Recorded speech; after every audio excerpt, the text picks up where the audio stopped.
Sorry, Robert, I don't hear you. Is the bell not coming through?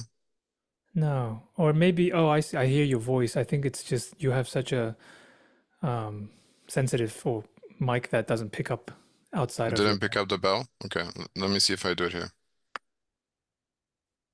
It's so weird. I don't hear anything. I heard the blip and then maybe it's a frequency question. Like it it It's not coming through? it doesn't Okay, pick up. let me change the microphone for this part and then I'll switch back. It's very is it compressed is the right. How's this? I hear like that's so weird. So surreal. I just hear going cut and then no. I changed the microphone, it's not picking up differently. Also not. Is it Hmm.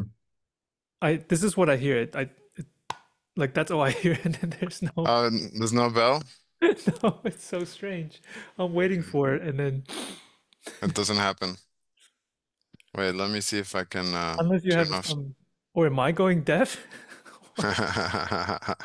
I don't hear anything. Okay, The bell, yeah. how's this? Nothing. You hear it, obviously. Yeah, now I hear it. Yeah, You do? yeah. Okay. All right, so I'll restart then. It's okay. That's how life works, right? There you Fail again, fail better, as Beckett says.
Welcome, everyone. Today we have a very special episode. Is my audio okay now? go. Mm-hmm. Okay, I hear. so I'm gonna share screen. Maybe you're okay to switch back to your normal mic. Okay, I'll do that. This looks amazing. Yeah, so I put together this slideshow that IOTA hasn't seen before, and there's a reason for it. It's kind of part of the pedagogy. I'll get into that in a second. Let me just see if I can adjust the sound. Settings, audio. Okay. Now I'm back to normal? Mm-hmm. You sound Okay. great. Okay, so the title of the presentation is The Chinese Unconscious, a Lacanian Reading. And the idea behind this was um, I was reading Jacques Lacan's On a Discourse that might not be a semblance, which just got released. Let me see if I can force the camera to focus here. It's seminar 18, so this is the one right after the other side of psychoanalysis where he introduces the four discourses. So in this one, which was given between 1970 and 1971, Lacan really gets into um, Chinese language and Chinese philosophy and takes it seriously. And I felt compelled to do a special podcast collaboration with Ioto, um, where we kind of respond and free associate some of the passages from the text, as well as I provided some contextualizations and questions and problematics around that. And again, Iota hasn't seen any of this, so it's going to be kind of fresh. And we wanted to capture kind of a fresh, free associative experience here. Um, so this will be really the focus um, of today, but there's a lot of other things around it. Now, I also brought Jacques Derrida's Of Grammatology here because he's another thinker that I like to wrestle with. This book was published in French in 1967, so a year after the Écrits were published in French. Um, and he offers a different theory of language, a different theory of how to think about a relationship to writing and speech. So for Lacan, obviously, he thinks that speech is primary. Like there's language, and then there's speech, and then writing is an effect of that. And we'll get into those details. Derrida doesn't agree with that. Derrida thinks that speech is already a form of writing, that somehow in our thinking we're already writing, and by the time we're speaking, it's already that's a form of writing. So that's his theory, which is again very different from the psychoanalytic one. But I like to kind of think about it because it's weird and interesting and gives us a different perspective. And I also brought Edward Said's Orientalism. It's a copy I got from the UK because, this book was published in 78. Um, so, um, 8 years, 7 years later after Lacan's seminar. By the way, Edward Said is one of the people that introduced French theory to the American Academy. So he was reading Lacan in French before he was translated, and he wrote many articles in the 70s before Orientalism, talking about Lacanian psychoanalysis and Derrida. So that's something that people don't know about. But in my forthcoming book, I sort of get into that a little bit, his role into introducing French theory, especially Lacanian psychoanalysis. But the reason why I bring this book is because I think what Lacan does in that seminar is that he offers us a non-Orientalist perspective on the Chinese language, the Chinese unconscious, and that's what we'll get into. And um, so that's to Lacan's credit because Lacan, he gets called a charlatan. That it's all about performance. It's obtruse. It's too complicated. It's too high on the theory. There's too much jouissance in the theory and the words. And there's truth to that. But I think we have to give him credit that actually he took the Chinese language seriously. He studied it and we got into that. And the way he presents it on its own terms. And I think that's really, really significant. So without further ado, we're going to get started. Do you have any thoughts before we move on, Ayoto? No, I'm excited to go through this, and this is very special because it just as I was sharing privately to Robert, and there's some family problems with the health, and but just a few days ago, I actually had a very good conversation with my parents, and I was bringing some of these concepts because my father actually worked on artificial intelligence from a mathematical side, and my mother is a Chinese teacher, so she's very much involved in understanding and taught me a lot of the importance of literature. And so I was in very bad Chinese, explaining them some of these concepts and bringing together um, algorithm theories and together with Zen and Buddhism, of which they're very much Buddhist scholars as well, and together and also with Chinese literature.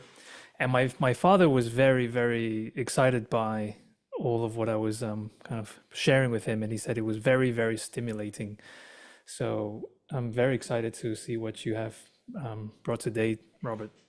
So just to talk about this slide, obviously we have sort of a Zen monk meditating facing the wall, which is like traditional way of meditating in the Zen tradition. Zen, of course, comes from China. A lot of people don't know. They know it from the Japanese version as Zen, but Chan Buddhism is where it all started. And so we have Bodhidharma, the bottom right, who pretty much started Chan Buddhism. He was an Indian monk that moved to China and began this school of thought, which is basically a minimalist approach to Buddhism. Try to stick to, the bare minimum and just focus on the experience and the meditation and experiencing emptiness, really. Also, this presentation is dedicated to your parents and your mom, especially because of the what they're going through. So I wanted to be mindful of that. On the top right, well, of course, we have the yin yang. I like that. Do you see it moving on your Yeah, end? yeah, So that's cool because that's how it's supposed to be. It's not supposed to be a two-dimensional image, but it's like actually more like topology. So it ties in really well with Lacanian topology. And it's a very sophisticated model, in my opinion, of sexuation that predates Lacan's theory of sexuation by thousands of years. So, and he acknowledges that. That's the beauty of it, is he does acknowledge that. Like I had this idea already, and then I was reading the seminar and found Lacan actually making that connection. On the left, of course, do you mind reading what's on the left side? yeah. So that's I also have my opinion just in case, but it's because it's not a sentence, it's the five constant virtues. It's 仁、义、礼、智、信. So do you want to say that what they mean? Or No, I'll let you talk about that. Yeah. so 仁 is the that's related to, it's interesting because I've got the Lacanian comparisons here too, but 人, these are all, it's single syllables, but they kind Mm, of include a whole world and entire philosophies or beliefs mm, or teachings. So it's very difficult to just quickly translate. But here it's interesting about the idea of the benevolence as the imaginary ideal ego for mm, Ren. And then for E is the kind of super ego imperative, let's say, about duty. The kind of the Confucian subject is mm, bounded by E, which is an ethical paradox because duty is never fully attained and guilt persists, but guilt not in a Catholic sense, but rather it's and this is also really helpful with Dr. Patberg, the question, mm. or the resistance towards translation. Yes. In any case, here we are speaking English, so I can give the kind of a quick translation, but just with each one, bear in mind that there is a whole world behind it. Yeah. And so the three representations here are basically the three big schools of thought that influence Chinese philosophy. So we have Taoism, Confucianism, and Buddhism. So we can't talk about the Chinese unconscious without reference to those ideas and those concepts, and also try to understand them in their original without translating as much as possible. It's a question of transliteration too. Right. I've used my Dharma name. My Dharma name is Embodied Practice of the Heart. I've received the 5 mindfulness trainings from Thich Nhat Hanh. So, I've practiced in the tradition of Tien Buddhism, Vietnamese Zen. So I thought it would be appropriate for me to use my Dharma name today for this presentation. Can you repeat your Dharma name? So it's Embodied Practice of the Heart. All right. So, without further ado, the show begins. All right. So I think the good entryway is the Great Racist Convergence. So what is the Great Racist Convergence? Um, we have basically different forms of racism converging in this moment, but they have histories. So there's, of course, the Yellow Peril. That was the term, the phrase used for anti-Chinese sentiment or xenophobia. From a US context, it really comes to a climax with the Chinese Exclusion Act of 1882.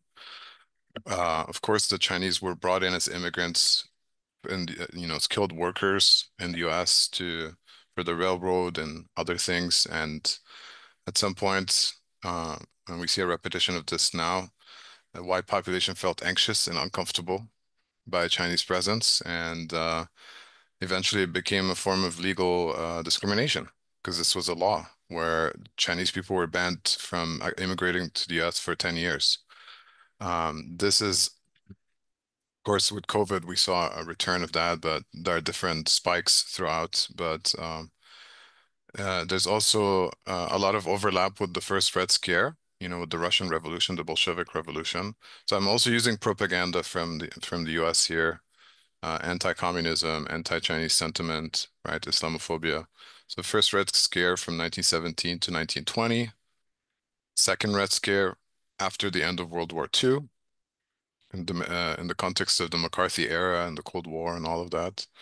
And of course, there's the Green Peril, which is behind Islamophobia, anti-Muslim or anti-Islam sentiments. First with the 1979 with the Iranian Revolution, 1990 the collapse of the Soviet Union and the first Gulf War, 2001 the tragic events of 9/11, followed by the War on Terror, right? So this is important as a context because you see it's like those things overlap and they are overlapping very explicitly today. So I sent this to you recently, Bill Maher, who on his show, and he considers himself a liberal, but he's a liberal that's very comfortable cozying up to right wingers, right? And he said China is the new Islam, right? So that's a pretty loaded phrase, but if you think about it, it's just combining all these different forms of racism and letting them conversion overlap, right? So that's what's happening. We have a picture here. This is also propaganda from the 19th century. A white woman, right, and a Chinese man with a knife in his mouth and gun, and it says the Yellow Terror um, in all his glory. So the Yellow Terror embodied in the figure of the Chinese man who's dangerous and wild and savage, right? And of course, there's a sexual dimension. They're going after white women, right? So there's all of this hysteria and paranoia about demographic shifts and all that. So it's not news story, right? I just wanted to show that a lot of these things go back to the 19th century. We're just seeing the return of the repressed over and over again.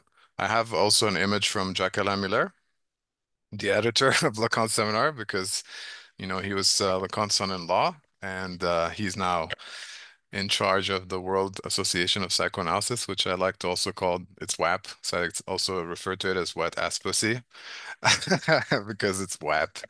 But anyways, that's him on the left. He's very Islamophobic.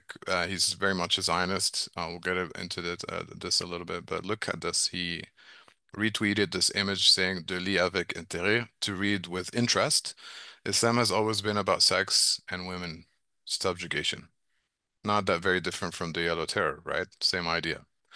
What is this obsession with the savage and their sexuality and all that?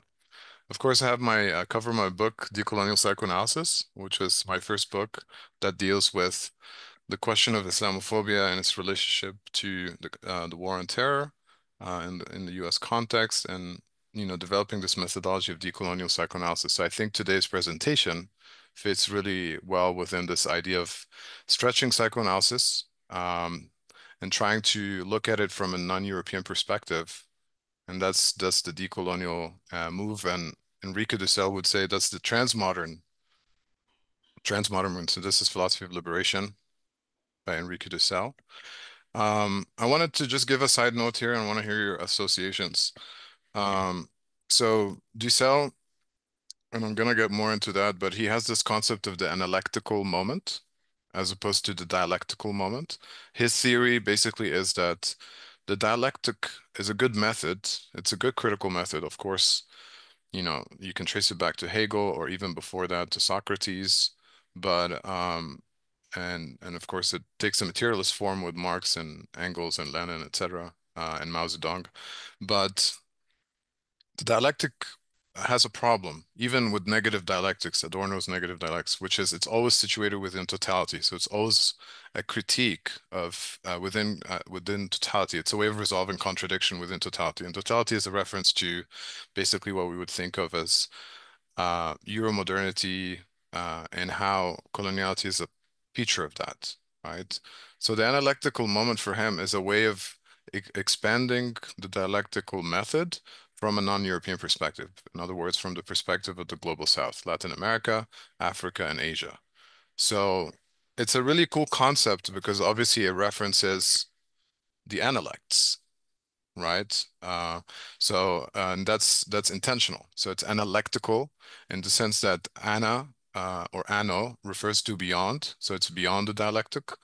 It doesn't mean it negates the dialectic, it just expands the dialectic and um, makes it less Eurocentric, in other words. So I think this is a really important concept for us today, and I'll talk more about. But do you have any associations so far regarding the Great Racist Convergence? I think that's a great title of observation to to label what is happening now. I recently posted this thing about some, and it's not original, but just the kind of observation about how Tesla is not a car company and Elon Musk is not an entrepreneur and so forth. And because, for example, Tesla, they're actually financial instrument and so forth, and Musk is doing a lot of other things, even kind of corrupt political involvement and so forth. But somebody responded saying that I thought it was really interesting, saying that it it's not that's not the problem, because even if Tesla was a car company and if Elon Musk is an entrepreneur, they're still not leftist. And I thought, yeah, of course. But I'm thinking about this because also the same thing with Bill Maher, that um, on which level are we talking about the issues? And it's just very striking to also observe someone like Miller and the Islamophobia. And I think, and I learned this from you, to really listen almost literally or really carefully what is said. And I think what Bill Maher says about that China is the new Islam, that's a very amazing um, statement, because it really reveals so much. And I think we are having so much issues where, uh, like, on which register are we speaking about? And most of the time, I think also because of this kind of analytical mindset and only allowed to be really addressing what is reasonable or logical or what you can control. There are huge swaths and dimensions and worlds that a lot of people cannot bring into their attention in their discourse.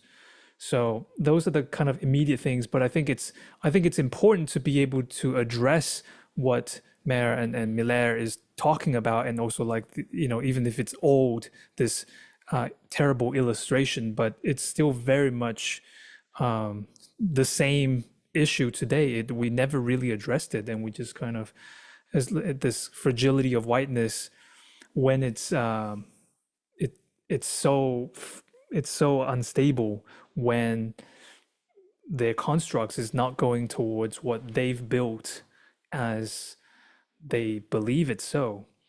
And so I'm very interested to see how this continues as well. Yes, and of course we have to name what it is. It's a metaphor, right? When you say China is the new Islam, in the world of metaphor, you know already that you're in the world of psychoanalysis and you're dealing with the unconscious right there. So that's why I thought it was interesting. All right, gets a bit more complex here. So this is continuing the theme of the Great Racist Convergence, but breaking it down further. So we have the Red Scare, anti-communism. We have the Green Peril, Islamophobia, and the Yellow Peril, Sinophobia. They're all converging because China is the new Islam. China is a representative of communism, but it's also representative of the Orient, the other, the non-European. And then now it's basically conflated with Islam as, representing all those things as well, because China is the new Islam, right? So we have Islamophobia collapsing onto xenophobia, collapsing onto anti-communism.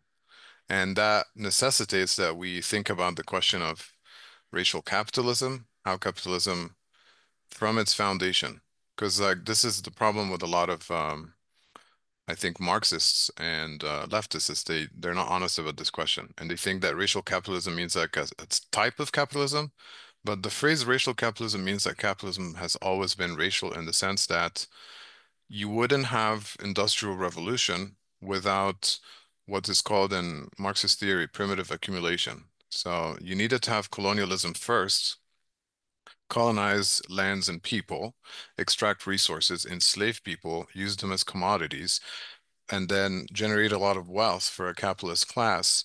Then after this primitive accumulation over, hundreds of years, then you can have an industrial revolution because you've amassed so much wealth and you have a lot of free time that you can do that, right? So that's why it's not honest to just locate capitalism at the Industrial Revolution moment without taking into account the question of colonialism, racism, and of course you have concepts like manifest destiny, right? That kind of ideology, and how that ties in with Eurocentrism as well, right? And I wanted to mention the myth of the Judeo-Christian tradition here because we hear this term a lot, Judeo-Christianity. It's a myth. It's a myth that was created after World War II. Because the reality is, if you look at the history of, let's say, Christian Europe, if there's such a thing, because Europe is basically a bunch of different ethnicities and nation states over time that fought each other for for most of their history. So this idea of a unified Europe is kind of an illusion. But Judeo-Christian is even a bigger illusion because it's created retroactively in order to deal with a history of anti-Semitism and a history of Islamophobia. But but what happens is there's a reparation with the Judaic part, and of course there's a negation of the Islamic part, right? And that's why it's Judeo-Christian. It's not Judeo-Islamic Christian or Judeo-Christian Islamic. It's Judeo-Christian only. So Islam is removed from that concept. And of course, this concept is used to say that there's this civilization which represents the West or Europe, and then there's everything else. Everything else being the non-European, right? The other, China, Asia, Africa, Latin America, the global South, etc.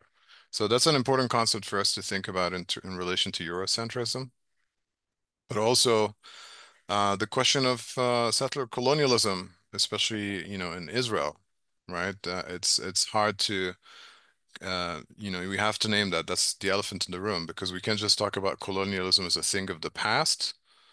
And decolonial scholars obviously distinguish between colonialism as a structure that's material and uh, coloniality as sort of a psychic remainder from that. That's something that we continue to live with, even if colonialism officially has ended.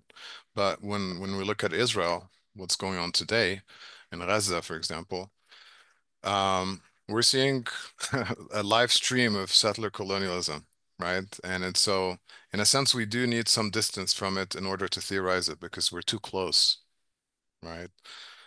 So any thoughts on this? I'm trying to kind of unpack um, this. Oh, and there's one more thing. Check this out. I thought you'd like that. The Great Racist Convergence, but now broken down from a Lacanian perspective. Mm, Do you wanna kind of associate to this? let me just get a hold of this. Right. That's really interesting. That's really interesting because, yeah, oh my God.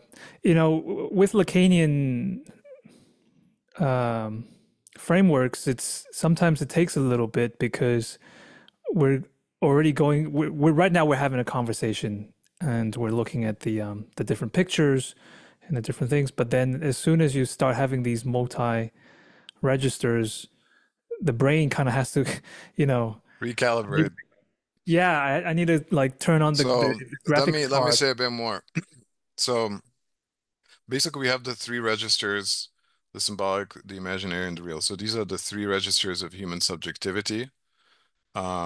The symbolic is the register of language and law, and so and then the imaginary is the register kind of images and imagination, and the real is that register which cannot be symbolized or represented.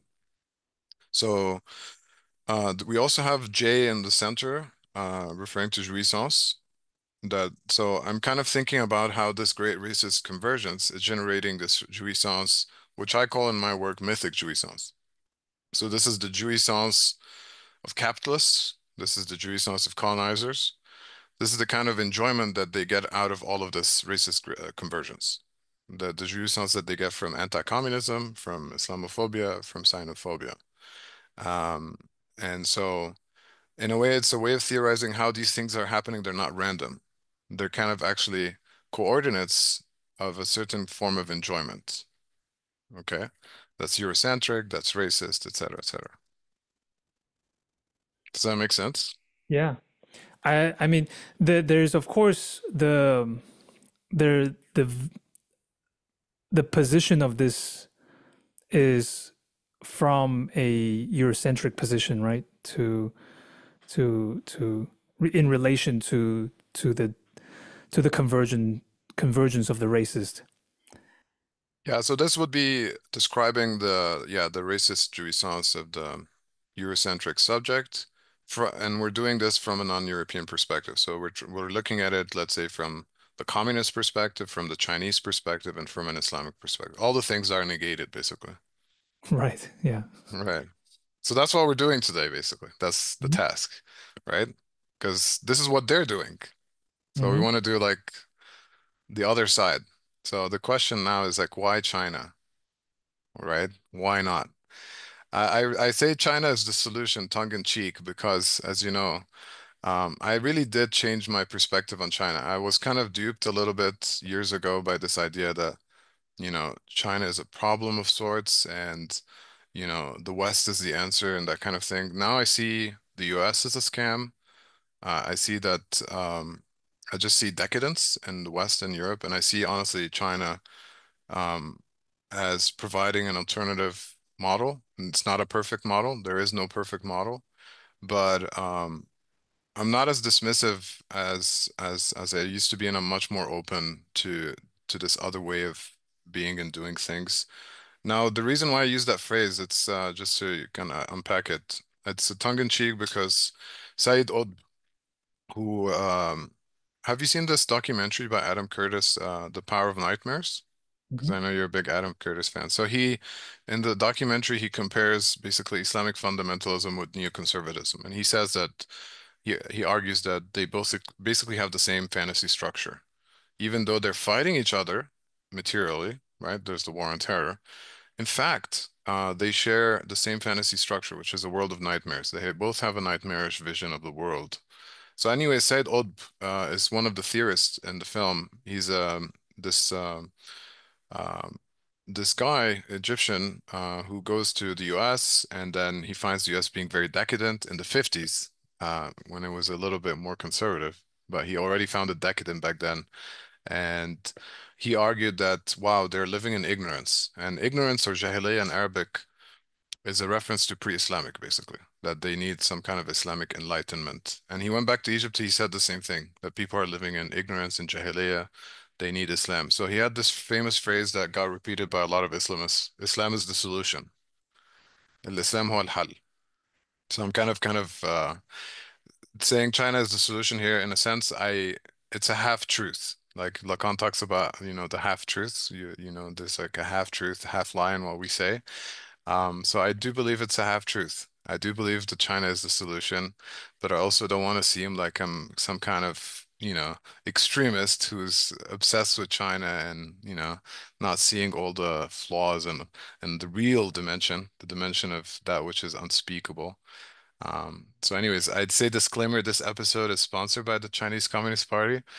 I put nod there so that people don't get upset with me. But anyways, your thoughts so far. Yeah, I wonder though this the question of nightmares and how our perspective changes and sometimes seeing it shift in real time. I feel like this month, especially with all that's happening, Mm, it's very interesting to see how that gaze and it's the and really from a Lacanian gaze position of just thinking also about the big other and the perspective in Mm, general, and seeing as also an accumulation of all the different people on the internet sphere, especially seeing how people respond to things and then how that's changing.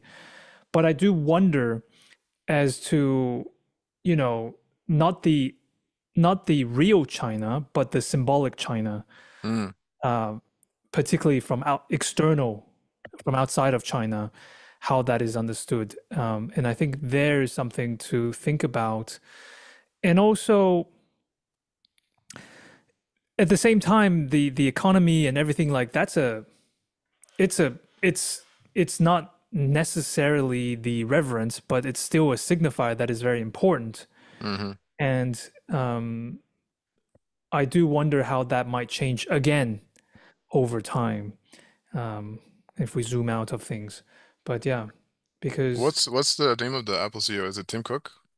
come again, the C What's Apple, yeah, CEO of Apple, is it Tim Cook? right? Yeah, still Tim Cook. Yeah. Did you see his recent video where he talks about China?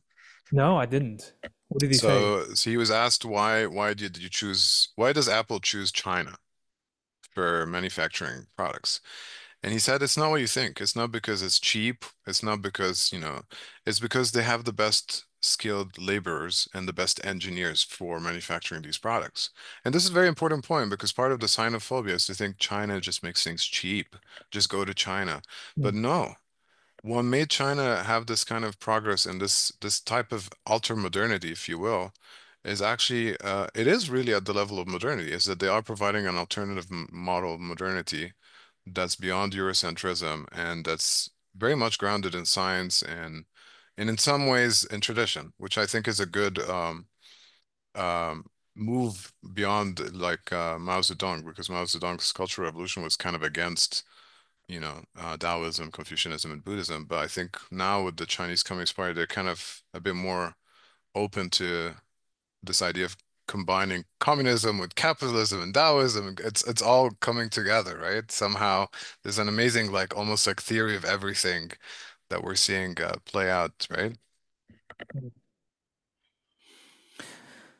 Yeah, I worked in China many years ago, as you know, and I'm still unpacking and thinking about sometimes the different perspectives and theories because I was also working there as an art director and working with different technicians. And there was this one thing that this guy said to me at the time, and keep in mind, I grew up in the West, and I mean, I have also a lot of Eastern values. Um, but he's this one of the technicians said to me, he says, "Well, you have a very Eurocentric perspective."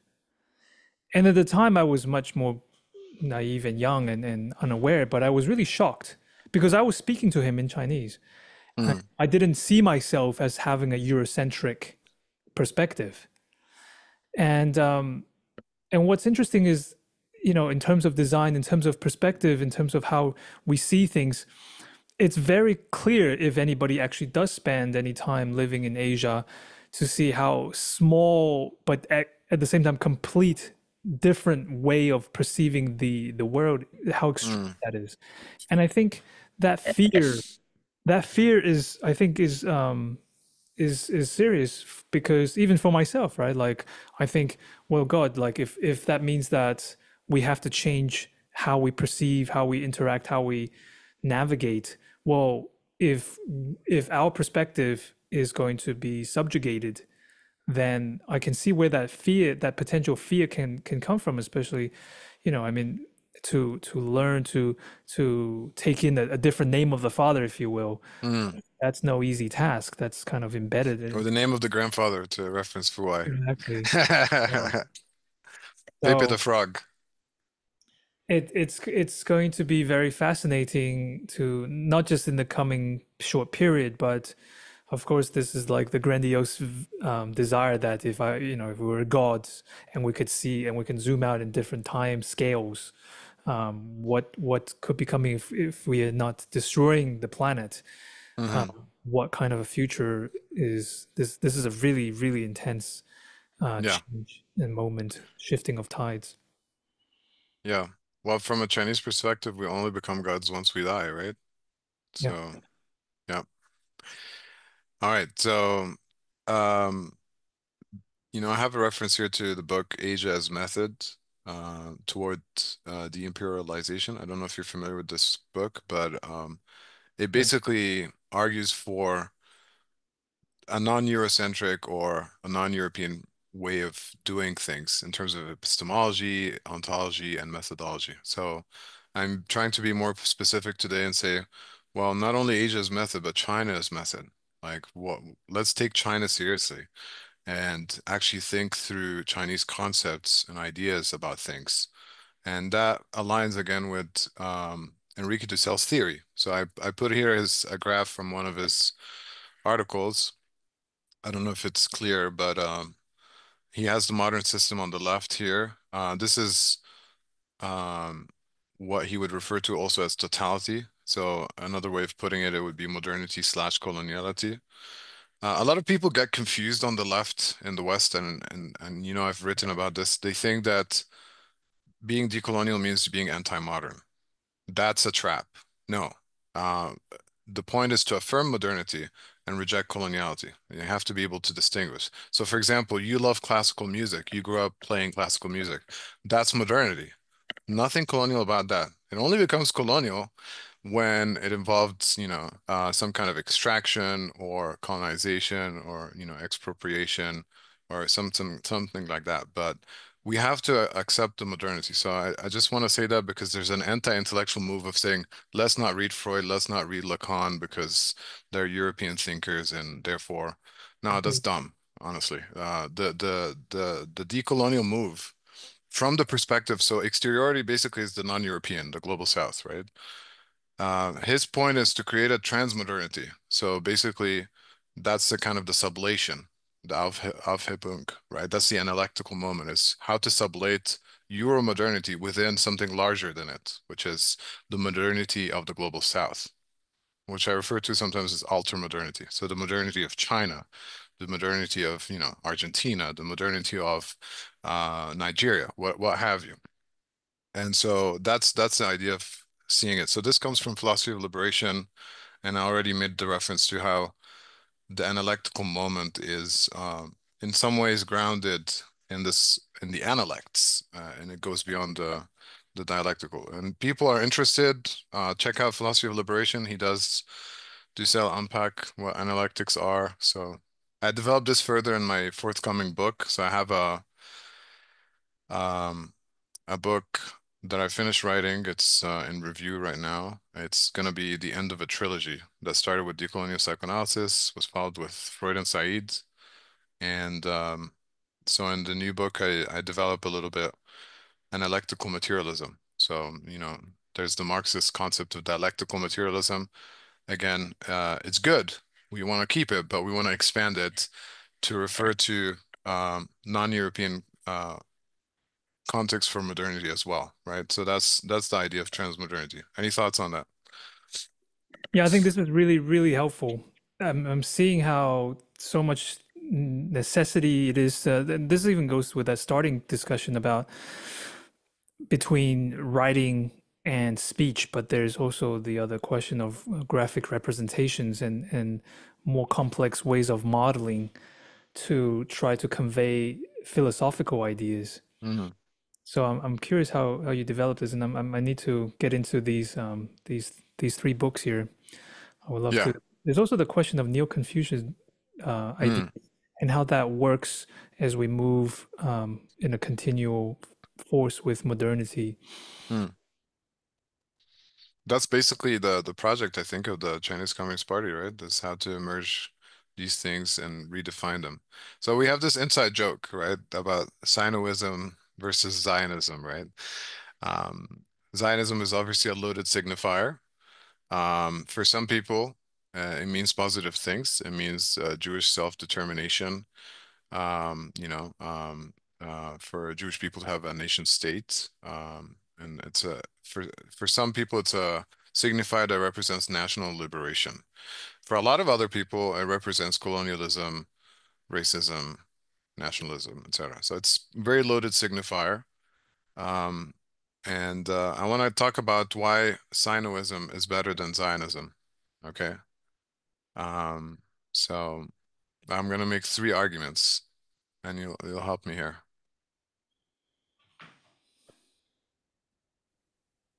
This is all part of the China's method, right? Approach. So three arguments for Sinoism. Mm. Um, Sinoism is anti-capitalist through its Taoist critiques of materialism and Confucian emphasis on social harmony over profit. So this is, again, if you could remember the great racist convergence, I'm indexing this. Remember, it's anti-communism, Islamophobia, and Sinophobia, right? The three coordinates. So I'm trying to say that Sinoism addresses those three in a sense. Um, it's humanistic. Sinoism is humanistic because it is grounded in Confucian values of benevolence, which you referred to at the first slide, and respect, and most ideals of universal love. Do you want to unpack some of these concepts on their original? Yeah.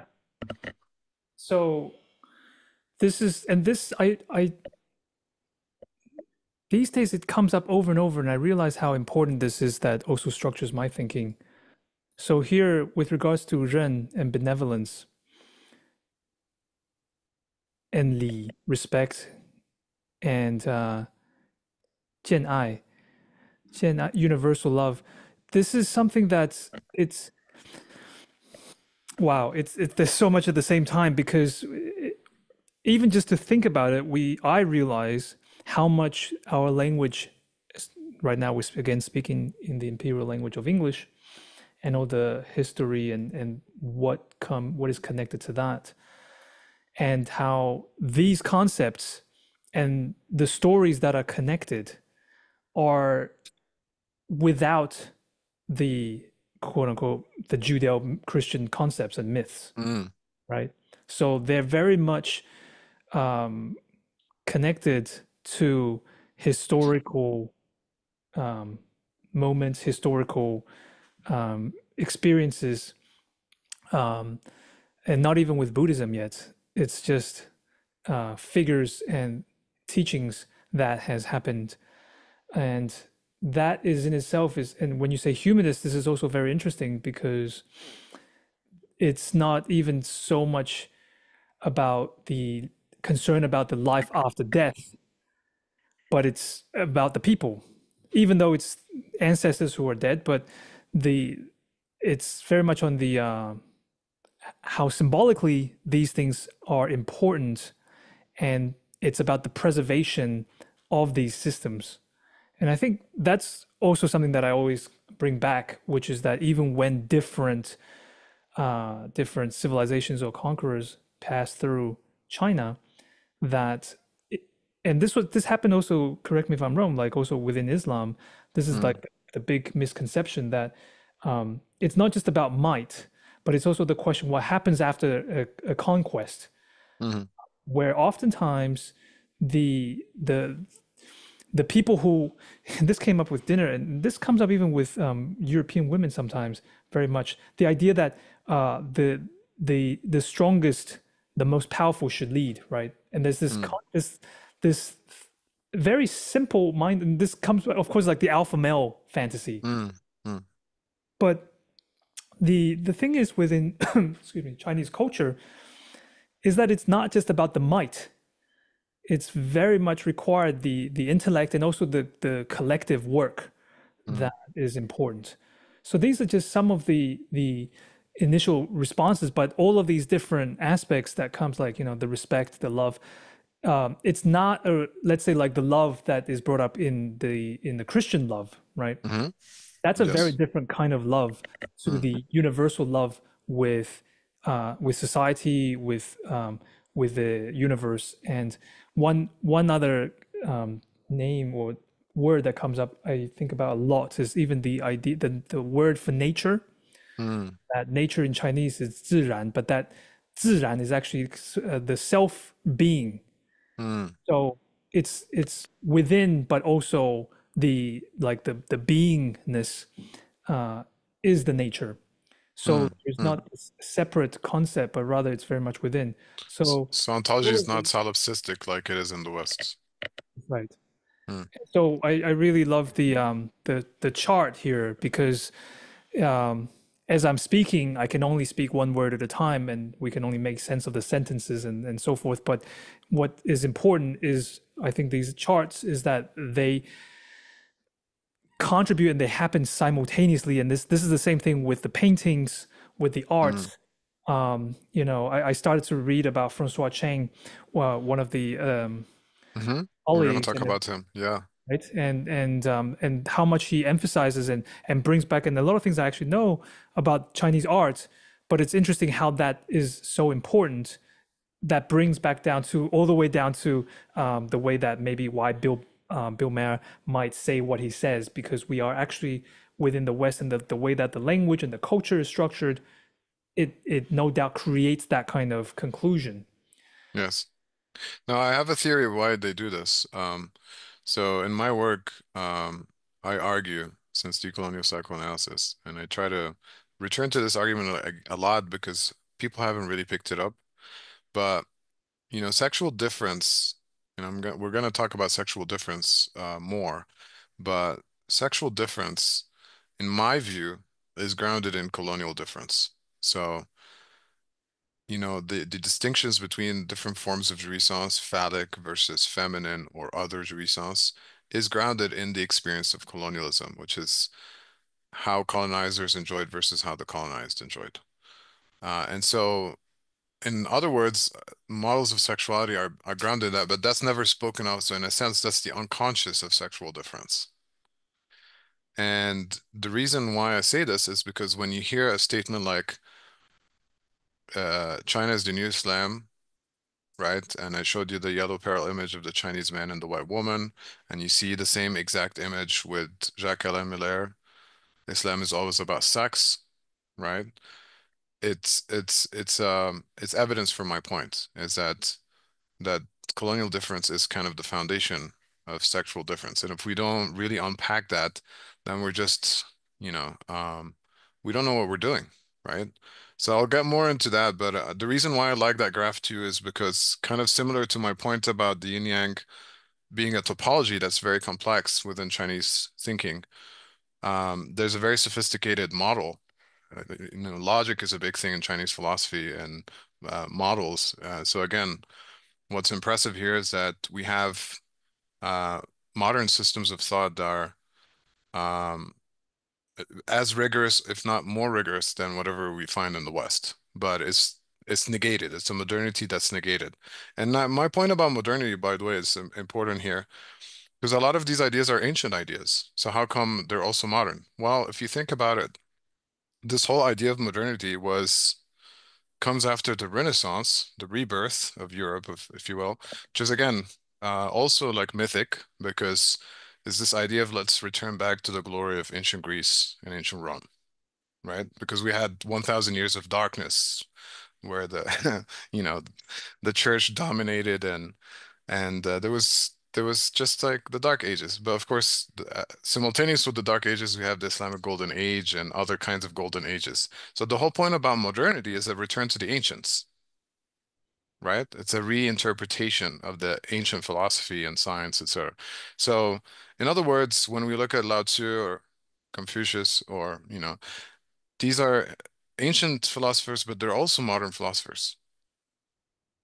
So we have to think about modernity not in this temporal way that it starts at a certain point in time. Modernity has to do with this kind of way of approaching things, which is you have a systems approach that you are able to account for complexity, that you have a sophisticated model that has logic and and that's modernity. That's why we can talk about the modernity of Chinese culture for thousands of years because it's something that, so that's important to kind of put out there. Do you mind reading the names down at the bottom? Yeah. Yeah, so you have Lao Tzu, Kongzi, and Mengzi. And this is really important. What you brought up, and of course we're moving through very fast, and there's so many points. But just a few is that even let's say Mengzi, or and this is where Dr. Patberg's work is very important to translate a lot of these things because, for example, Mencius, why is it called Mencius? Because that's the Latinized Right. translation. But the here even like the feelings of compassion, feeling of disdain, feeling of respect, feeling of right and wrong. And let's contrast this even, let's say, with the Ten Commandments, right? Where it's a lot of thou shalt nots. And what's really interesting is that, uh, let's say, these three figures, and again, as Dr. Padberg reminds us, these are not really philosophers, as philosophers didn't exist as a concept Mm, or word. These are people that analyzed, and like you said, there's a very modern aspect, which is not stuck in superstition, actually, mm, but rather in a lot of very complex systems of which is still relevant today in terms of governance, in terms of organization, in mhm, terms of yeah, it's very much on the societal macro level in terms of economics. So it's not a kind of naive pre-modern way of relating to the world and the universe. And mhm, the same thing, I'm sure, within Islam, you can see like the Islamic Golden Age. You know, we any entry to reading the history of Islam or the world history, really, any fool can see how quickly that the world was not just happening from the Renaissance. In fact, that was a lot mhm, was theft and rewriting of history, mhm, and so and at the cost, it's at the cost of human development in general. mhm. So this is very interesting to kind of bring up. So Lacan also recognizes when he returns to figures like Mencius and the kind of figure that he really hones in his seminar, it's because he sees the modernity in his thinking. So he sees the modernity within Confucianism. And what is this modernity? It's basically it has to do with an approach, a sophisticated approach to understanding language and how and what's the relationship between language and reality. So it really boils down to the signifiers, the Chinese characters, and what they point to and what they represent. That's really the sophistication. So not being able to see that and trying to reduce it to religion or something like that is really dumb, right? And say, oh, this is just a religious way of thinking, whatever. I see you also for the third point here about The third Zionism point. Hmm. is internationalist and also the concept of all under heaven, Hmm. 天 this is really important. And even just backtrack a little bit in general, like what we're in the scope of things, what we're discussing, like the the the signifier of China, right? And Hmm. for the fact that again we're communicating English to just kind of say that. But here when we're ascribing all these things and we say China, China, but again, what is China, right? Like China, that Hmm. this word does not exist for any of these people, and that's not the conceptualization of Hmm. anything. And so when they speak about, you know, for example, for the Chinese, they say 中国, like the Middle Kingdom, Hmm. and when we refer to all of these different dynasties and the people from these different periods, it was really a different structure, different world for each one, and their regions' governance was different. Hmm. But in general, they were very much concerned, and that started with Qin Shi Huang, the first one to unify the region, Hmm. the first one to organize all of that together, and the U.S., for example, they're accusing China that they want to expand, they want to dominate the world, and so forth. But to a certain extent, yes, I don't think that's a secret, but there's a genuine curiosity about the kind of different ways of universalization, but not in the way Hmm. I would say is a very Eurocentric way, where they kind of as in a Procrustean way to force everybody within things. And you can Yes. see that even within, let's say, Chinese medicine, right? They're very much interested to work with you on an individual level and to see how you personally relate to the world and so forth. So this idea of 天下, like everything under heaven, is not to say that it's the opposite of what is the Leonardo da Vinci, like the what is the Vitruvian Man. exactly. It's not, this is the, you know, it's not gendered. It's not this one single Right. thing that goes out, No, rather, that's a great point. right? So, And Dussel talks about this, like the problem with totality is that this if you do you see the arrow that's like C going into D, right. the problem of the solution always within totality is assimilation. So if you're Yeah. Chinese, you're supposed to assimilate into German culture and lose your Chineseness, leave it behind. Like you're accepted. Okay, we accept you, but you have to become like us in order for you to be fully accepted. Now, the transmodernity thing, notice that it's an eclectical move. So it's about accepting the modernity of Europe, right? But also including it within a larger modernity.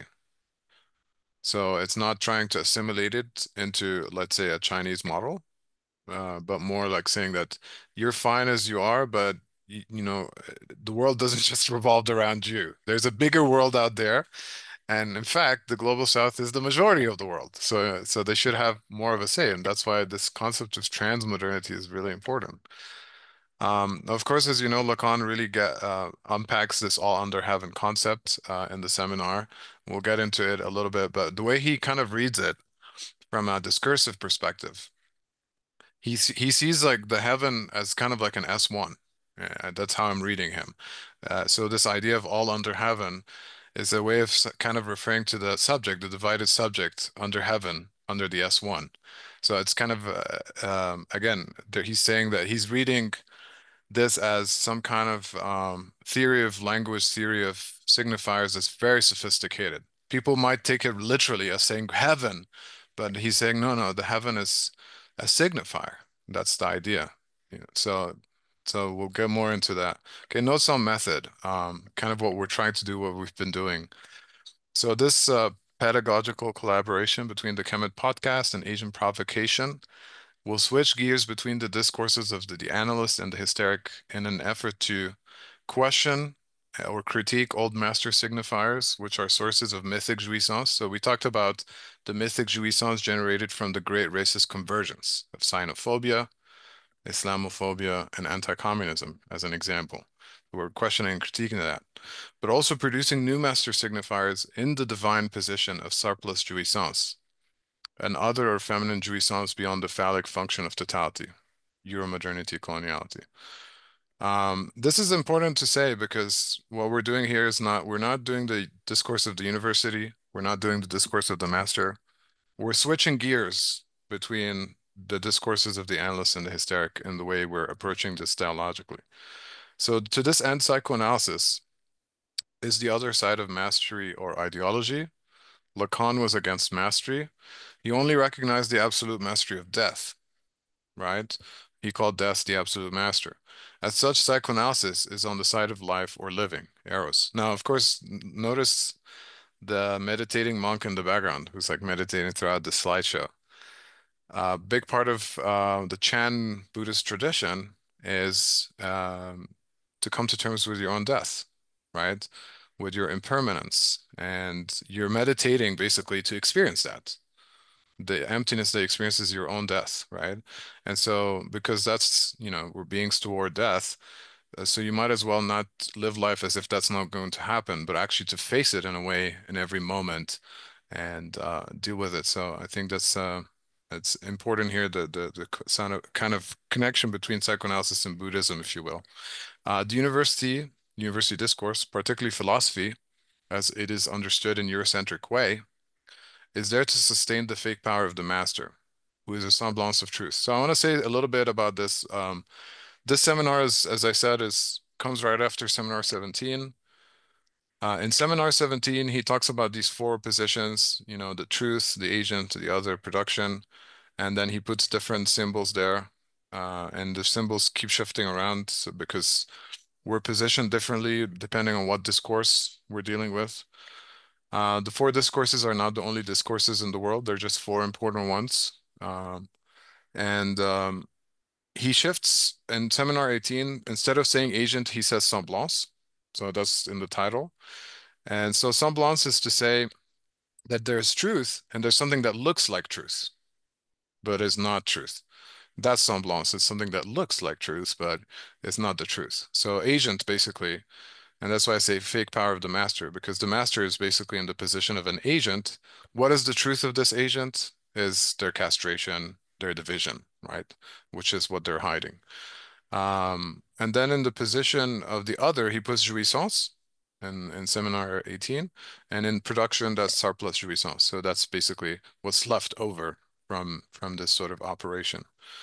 As such, critical knowledge or transpersonal knowing, knowing beyond oneself, is a function of hysteria. So in a way, what we're doing here is kind of we're hystericizing, right? A hysteric invented psychoanalysis as the science of the unconscious. Decentering egocentrism coincides with decentering ethnocentrism. That's kind of the bigger move that we're trying to do here. Um, Thus, the move from Eurocentrism to Sinoism is a world-centric move. That's kind of my transmodern or analectical argument, is that Sinoism, what makes it different from Zionism is that it's not a nationalism. It's an internationalism, all under heaven, right? Any thoughts so far on the kind of these methodological questions? Yeah, I mean, of course, the four discourses. I think there's a lot to of course go with, and I was also for myself just mapping out. There's also the discourse of the capitalist, Hmm. but I also extended that way of thinking or switching and thinking about the discourse of the racist. Mm, And you know, there's also the danger to think about. There's just a lot. But one thing, the most immediate reaction is just thinking about the signifier of the indigenous. mm, And let's say, I think, of course, having a critical way of approaching things, what we must also be able to maintain a level of criticality of the Zionist, and what remains to be repressed within that structure. And I do wonder how that is. I think it doesn't work to just simply use the same ways of critique of Eurocentric kind of and colonial issues onto mm. China, onto a Sino perspective. But at the same time, it doesn't mean that it doesn't have its other surpluses or other repressed aspects. Hmm. And but that I think requires a whole different discourse and a whole different Yes. way to analyze. Yeah, I mean, it has its own contradictions basically, and that's why you still need the analectics to deal with that. But I think from my perspective, the problem of modernity as it exists within totality is coloniality. Was That's the negated, the repressed, right? I think again to oversimplify, the problem with ultra-modernity or modernity in the non-European world tends to be anti-modernity. So there's kind of a conflation of coloniality with anti-modernity. Basically, in other words, some people fantasize about a return to anti-modern or pre-modern times as some Yes. kind of a solution to modernity, right? Or that's the alternative to coloniality, but that's the trap, right? So, for example, we're going to talk a little bit about ritual and myth in a second, but I'm always against any kind of literalist approach that just is satisfied, let's say, at the level of the ritual only, right? Which means a negation of the unconscious. And I think that this is a place where I see very commonly a big difference between the so-called global north versus the global south. Mm, And it's not that the people from the global south is inferior or somehow has, a special knowledge because they are so oppressed or so forth, but rather it's the people who are aware of contradictions and people who are not. mm, And there's the trap, as you remind as well, about the naive desire for nostalgic return to any mm, forms, right? Either fascism or Greek mythology, mm, or even fetishizing so-called indigenous cultures.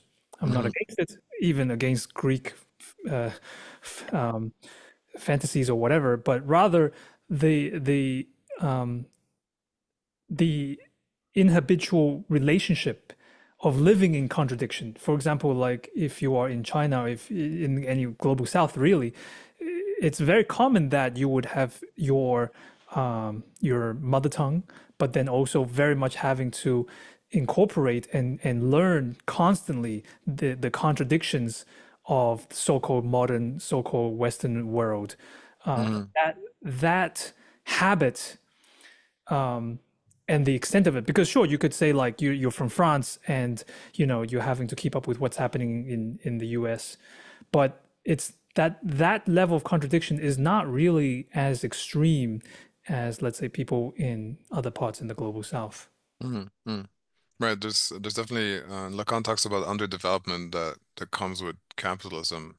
Like it's uh, it's inherent in its own kind of contradiction. In order for there to be development in one place, there has to be underdevelopment somewhere else. That's just how it works.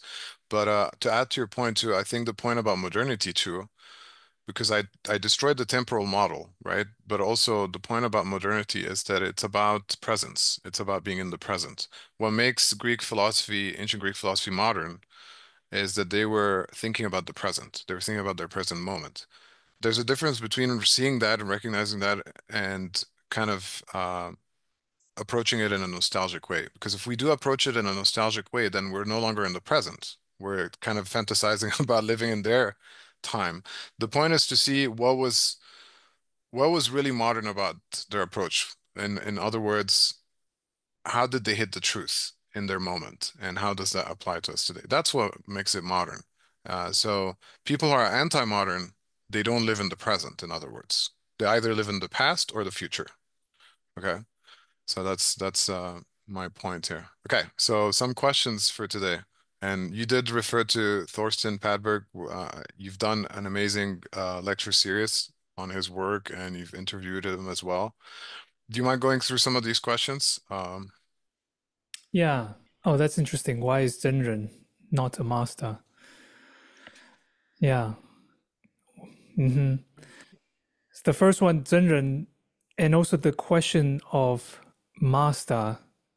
The as a simple example, I remember even a friend, he's Italian man that was studying um, what is the art in Japan, like this no theater, right? And in classical Asian way of studying, you go find a master. But he shared this experience of when he was learning, it wasn't like this idea of master slave Mm, way of dealing with things. Sure, you go and you bow to the master, but the master, he would present something or do something. And the only thing the master would say, no, not it, that's not it. And he will go and do something else and come back. And again, the master would say, not it. And it's this constant game of not it. right. And so, and here the Zhenren, directly translated, like perhaps like the real person. Hmm. And here there is no even any descriptor of any form of relationship with another, with a disciple or something like. And so the idea also that the master slave dialectic, or the two are actually very much codependently existing. Whereas the idea of Zenren here, it's not a master. It's about finding oneself, so to speak, a bit cheesy, but it's a finding that personal reality. Uh, and then Can I with, give you my take on it?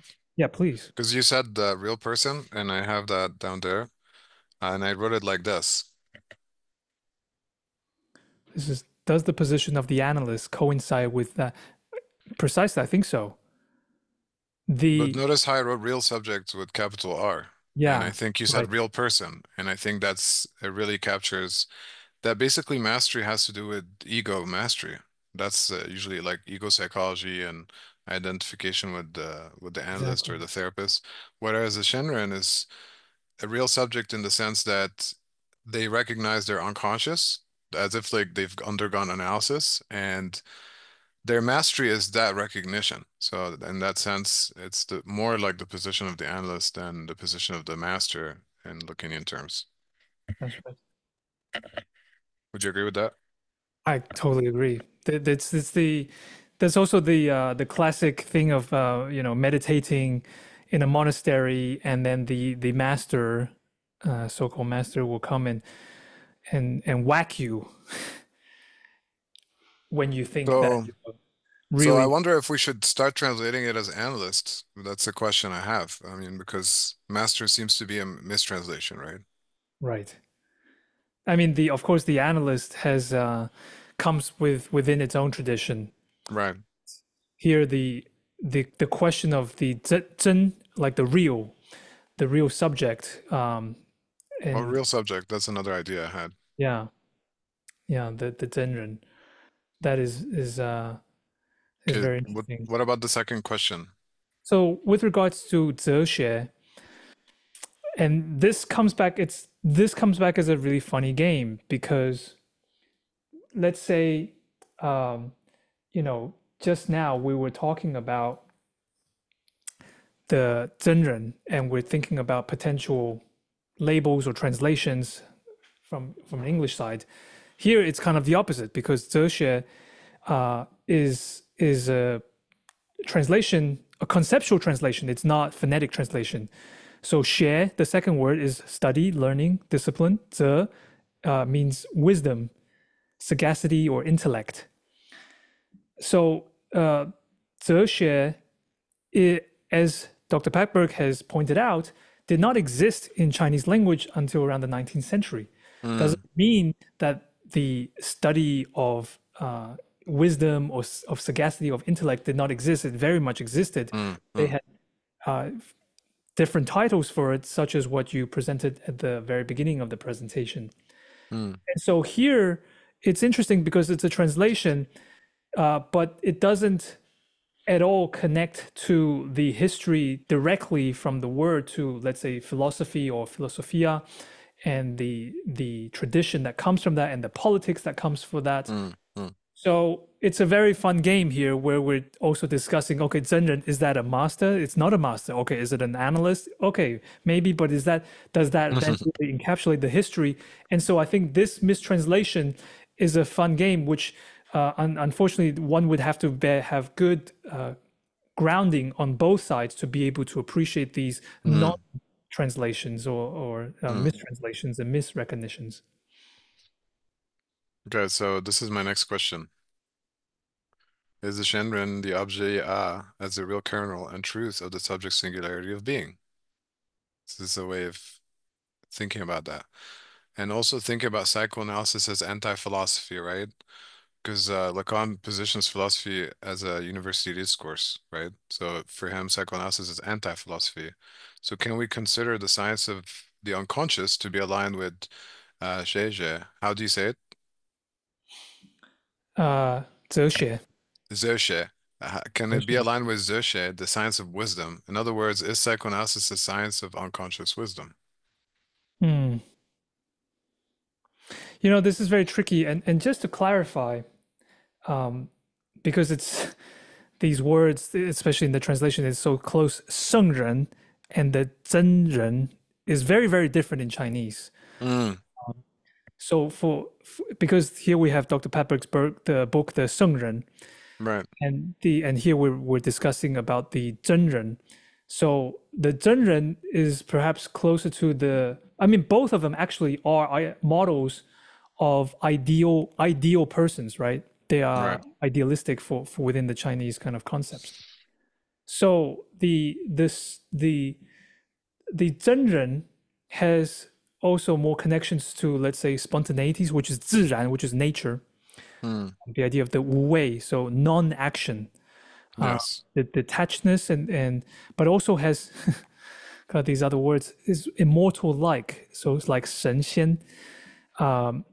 And so, but on the other hand, the 圣人 is someone who cultivates morals and has and abides by rituals and propriety, has governance and leadership, and has social responsibility. So these are somehow similar, but has very specific different implications. Yeah. And so the question of psychoanalysis, I do think that psychoanalysis at the same time, I think becomes a very important inheritor of the lineage of Western philosophy, but precisely because it is quite anti-philosophical, right? I think Yeah. you might agree there. And so it's it's very interesting because it feels like we're having this parallel conversation of what is happening Mm, in the trajectory of Chinese thought, right. and at the same time the trajectory and the lineage of Western thought. Um, and some might have parallels, but at the same time they are completely Right, different. right. They're Except, different worlds. But I think, I mean, part of it, what I get from it, again, as someone that practiced within a Chan Buddhist tradition, like the idea of enlightenment, again, the West would think enlightenment has to do with knowledge. As in you have a lot of ideas in your mind, you've read a lot, accumulated. It's this primitive accumulation point again of racial capitalism. But it's more about knowing that there is no self, which is a very paradoxical form of knowing. It's like recognizing your emptiness. And the master, if we call it that, the Shenren in the Asian tradition, is someone that basically, again, to put it in psychoanalytic terms, would be someone that recognizes their unconscious as somehow the kernel of their subjectivity, their lack, the real of their being, right? And as opposed to being tricked by the illusion of egoic mastery, because that would be the opposite, right? And that's why the word master, I think, is problematic as a translation because it's always related to, from a psychoanalytic perspective, it's related to the ego, the thing that psychoanalysis wants to displace, right? Again, can we speak of a Chinese or Asian unconscious from a Lacanian perspective as the discourse of the quote unquote Oriental other? To put it differently, how would a Lacanian reading of the Chinese unconscious be distinct from Jung's concept of the collective unconscious as a placeholder for archetypes from Chinese mythology? And I have the next slide sort of getting to that. This is a little bit of detour. However, the most important question is, can dialectics break bricks? So, do you want to read some of these quotes? This is a situationist film that came out in the 70s. Basically, they used a Chinese film, Chinese kung fu film, and the situationists in France put all these crazy subtitles. It's a fun experience, honestly. Go for it. I don't want to hear any more about class struggle. If not, I'll send in my sociologist, my Foucault's, my Lacan's. And if that's not enough, I'll even send my structuralist. I'm sick of commodity ideology. You're just like the others, and they're killing us with it. Well, I love this last one. Bureaucrat, son of a bitch. We're gonna cut you up, shit heap, and sooner than you think. You can Can imagine dialectic. how enjoyable this is. So there's a whole Uh, film with this. Is it? this is a whole movie, and I've seen it, and it's so funny. It's so good. But I That's the think the way. That's the answer, approach. I think that's the approach, right? To that's the have approach. to have the. I'm imagining what this film, this art project would be like, but to have the original thing, and we're kind of getting some of this on TikTok or on Instagram, um, where you have like the original and then another set of translation that might or might Yeah. not have anything to do with the original, but And you're this is reading way both at the before same the time. the Hitler one. There's a famous Hitler one, Oh and yeah, yeah, that's a uh, great, that's a great classic one on a the that classic. became huge on the internet. Um, it's from what movie? Do you remember the It's movie the title? it's the Bruno wait, Gantz, right? yeah, um It's one word title, I think. Uh, Downfall. Downfall. Thank you. So yeah, it's a scene from Downfall where Hitler is pretty much like screaming. He's in a bunker and he's screaming at the generals, and it has been mistranslated for humor many, many times. And it works every single time. I guess for German speakers it doesn't work because you're hearing the German and it's distracting, right? Right. But yeah, in this case, um, yeah, it's a fun movie. I recommend people watch it. It's unknown at this point. But I think the answer I would say, again, going back to my original ideas, can dialectics break bricks? I would say no, but analectics can. Mm, mm. Okay, Jung's error and Lacan's correction. Nice. So archetypes are phantasmatic objects of the imagination, i.e., they are elements of the imaginary register. This is the error of Jung, is when he looks at the, let's say, the Chinese unconscious, he'll look at archetypes like, let's say, a dragon, and just get fixated on those images as somehow telling us something about the Chinese unconscious. This is the wrong approach. Not that these images are not important, they are, because they feature in art and painting, etc. So they are important to look at, but we can't just reduce it to that. He reduces it to that. However, beyond images from Chinese mythology, we must also wrestle with one, the question of symbolic castration, or the particular ways Chinese signifiers constitute the order of language and law that sets the discursive coordinates of a Chinese unconscious in its specific type of negation. That's one.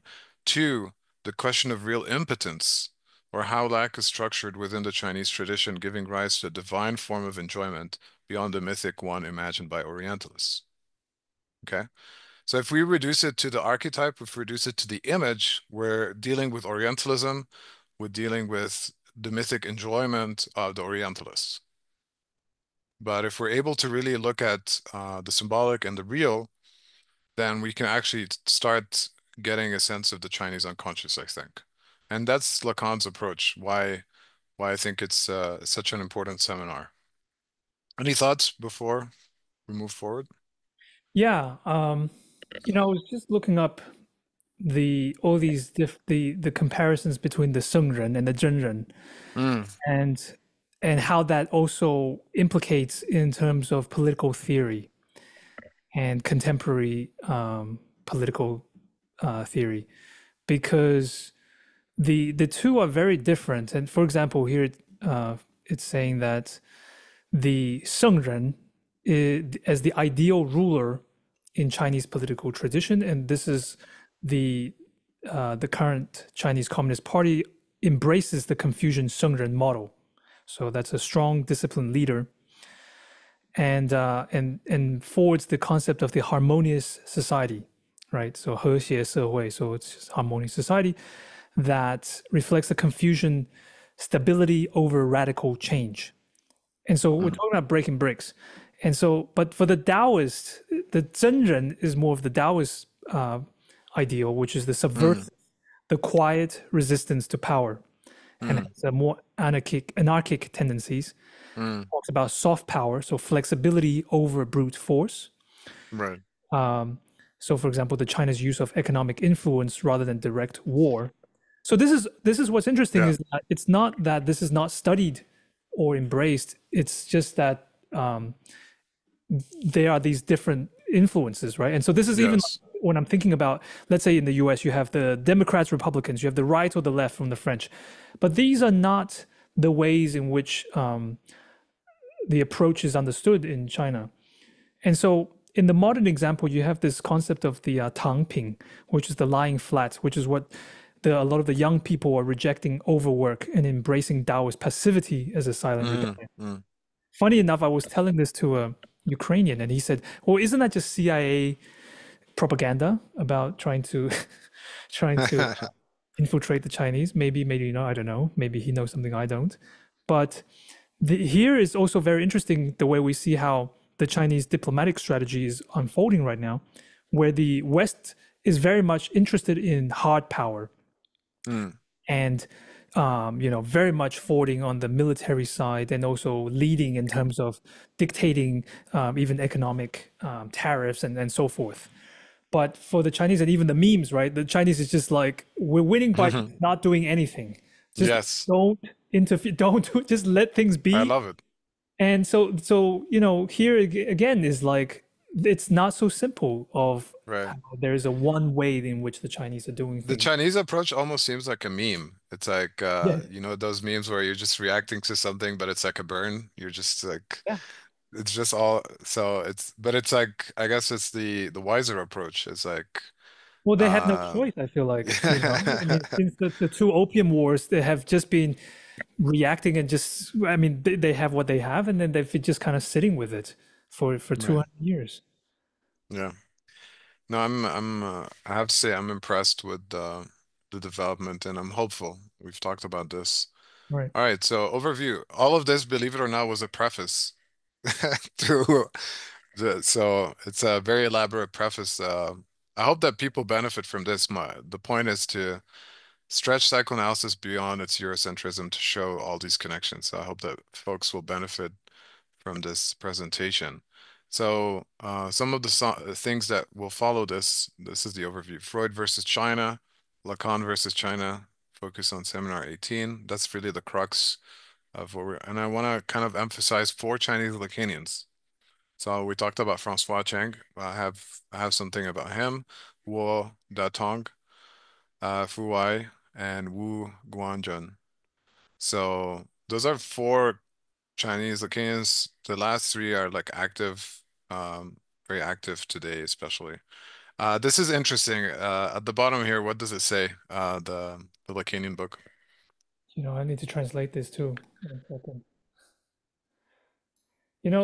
The thing is because you don't know which way to read sometimes, and if you're not Oh familiar, yeah, it can where to start? okay, I think it says what does I say? 算计 oh 算计 okay, so oh Lacan 算计 selected works of Lacan. Okay, No. so Okay, it's that's Lacan's Chinese name. I see. Lacan 算计. Okay, Lacanian selected works. so this look at this. This is a Lacanian anthology in Chinese that's selling for $200 on Amazon. Okay, amazing. Who wrote this? I don't know the translate. No, this is Lacan, but translated in Chinese. Wait, so is this like a Cree translated? Or? I'm not sure. That's why I was asking you. I'm not sure if it's a Cree or if it's a weird collection of things. So it just says it's the selected works of Lacan. So, but Yeah, who? I got a sense that it's an anthology of his writings, but I don't know if it's a Cree precisely or just a random collection of some of his writings. How fascinating. But it sells for $200 on Amazon, so obviously there's a high demand for Lacan in Chinese, and there's a whole black market of Lacanian texts in Chinese. Supposedly, this is the Chinese translation of the Cree. It is? Okay. Supposedly, that's translated. So It's translated by Chu Xiaoqian, published by the East China Normal University Press in October 2019. isn't that fascinating though? Like the the But that's fact that so it's funny that it's so over. It's 200. It's from 2019. Like how rare is it to be? No, but that tells you Finished. that there's a high demand. Like it like everyone bought it. There's only like one copy or a few copies left, No, and but there's I wonder how it is in China. I think after COVID and people have less access to China, I suspect that it's in high demand by people who want to know about the Chinese gaze of Lacan or the West. And I think that's where the competition lays. maybe. So the Freud Museum did I don't know if you saw this, but they did a special exhibition on Freud in China. I'll begin with that. And then we'll get into Lacan, which will be kind of like the meaty part of the presentation. And then we'll highlight four Chinese Lacanians. Okay? Amazing. Freud versus China. So this is a quote from Freud. He said in 1938, all the Egyptians, Chinese, and Greeks have stood up to the journey with very little damage and look more impressive here than in Bergase. So he's referring to after moving from his apartment on the top left apartment in Vienna, Austria, the famous one, where he practiced analysis for many years. But then after the Nazi annexation of Austria, he had to move to London. So on the top right, we have the Freud Museum in London. And of course, as you know, Freud was uh, he loved collecting ancient artifacts, especially from Greece, Rome, Egypt, and China. Those were his four favorite places. So at the bottom, these are actual very expensive items that he collected. Um, so these are all in his special collection. So that shows you like his appreciation of Chinese modernity, in other words. Freud's library contains his own 1930 Chinese edition of his introductory lectures in psychoanalysis, translated by Gao Juefu, and one of the pioneers of psychotherapy and psychology in China. Indeed, Freud owned a number of books on Chinese arts and literature. themselves very beautiful examples of German interwar book art and testimony to the wave of interest in all things Chinese in the Europe of Freud's day. Freud never traveled to China. In an exchange of letters with the philosopher and Chinese translator of his autobiography, Zhang, please pronounce because I don't want to butcher 张 everything. 世浩 Freud confessed that his copy of the Encyclopedia Britannica was the principal source on which he based the key references to China and Chinese culture in his writings on psychoanalysis. So that's just wanted to touch on that, he didn't have like an in-depth relationship with China and Chinese culture, but he was very curious, was very interested and very respectful, and recognized the modernity of China, which is like pretty. But like Lacan took it to the next level because Lacan studied Chinese, and then went to the level of interpreting the characters. So this is where we go next, really. This is Lacan versus China. All right, you ready for this? So I have my book here with the notes because we're gonna take a look at some passages from Seminar 18. So let's start with 27. This one, and we were talking about this, over WhatsApp, and I emailed you I texted you rather, some images because I found, for example, the passage on 27 where he says their intelligence is absolutely prodigious insofar as what is at stake for him. He's referring to Balthazar Gracian, is to establish what one might call the holiness of man. His book, The Courtier's Manual Oracle, can be summarized very briefly to be a saint. It is the only place in Western civilization where the word saint has the same meaning as in Chinese Shangren. And when I saw this, of course, I was like, wow, okay. So um my first question reading this is Lacan seeing himself in the figure of the Shangren, in other words. He puts saint in quotes because he knows that it's not a perfect translation. And we were just talking about that, so we don't have to repeat that point.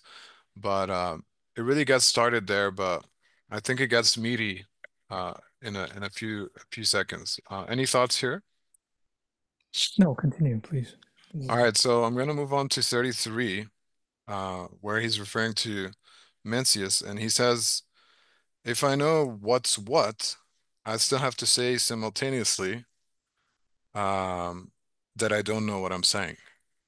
And so this is a point about not knowing, and that when he was reading Mencius, he's seeing that there's a recognition within the Confucian system of thought of the unconscious.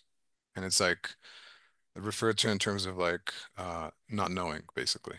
So that's why he's impressed with that, because again, Freud didn't invent the unconscious, right? We can even say the unconscious has been invented in the ancient world, which is a modern invention already. Okay? I think that's the point about that. So this is over here. Um, I want to highlight especially 35.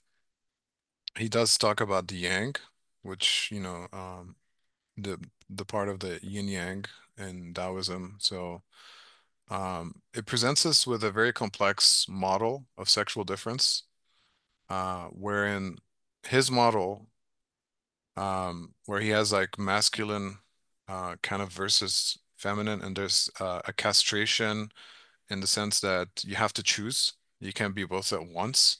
So you're either experiencing masculine jouissance or phallic jouissance, which he calls the jouissance of the idiot later in Seminar 20. Uh, Basically masturbatory jouissance because it's grounded in fantasy. That the reason why there's this sexual non-rapport is that from the male's perspective, from the perspective, let's say, of patriarchy or masculine jouissance, it's always mediated through fantasy. So there's no direct link to the other or to the feminine. It's always mediated. Whereas the feminine is supposed to be a form of jouissance beyond this kind of simplistic phantasmatic way. That's why it's a bit more mysterious. But for Lacan, it's kind of an either-or model, right? Um, Whereas I think the yin-yang model, you could say, is non-dual in the sense that there's a recognition that masculine and feminine are going together and the feminine has masculine, and the masculine has feminine. So it's a bit more complex, I think, than Lacan's theory of sexuation, and he acknowledges this. But I think the line that I thought was interesting here on 35, where he says, "If I speak to you about yin and yang, it is because they are examples of unlocatable reference. This doesn't mean that they aren't fucking real. The proof is that we are still weighed down by them." So, in other words, he's referring to them as signifiers, right? And again, in his model, the signifier is more important than the signified. It's not about meaning, but it's about the location of the signifier within a chain and the effect of that on the subject.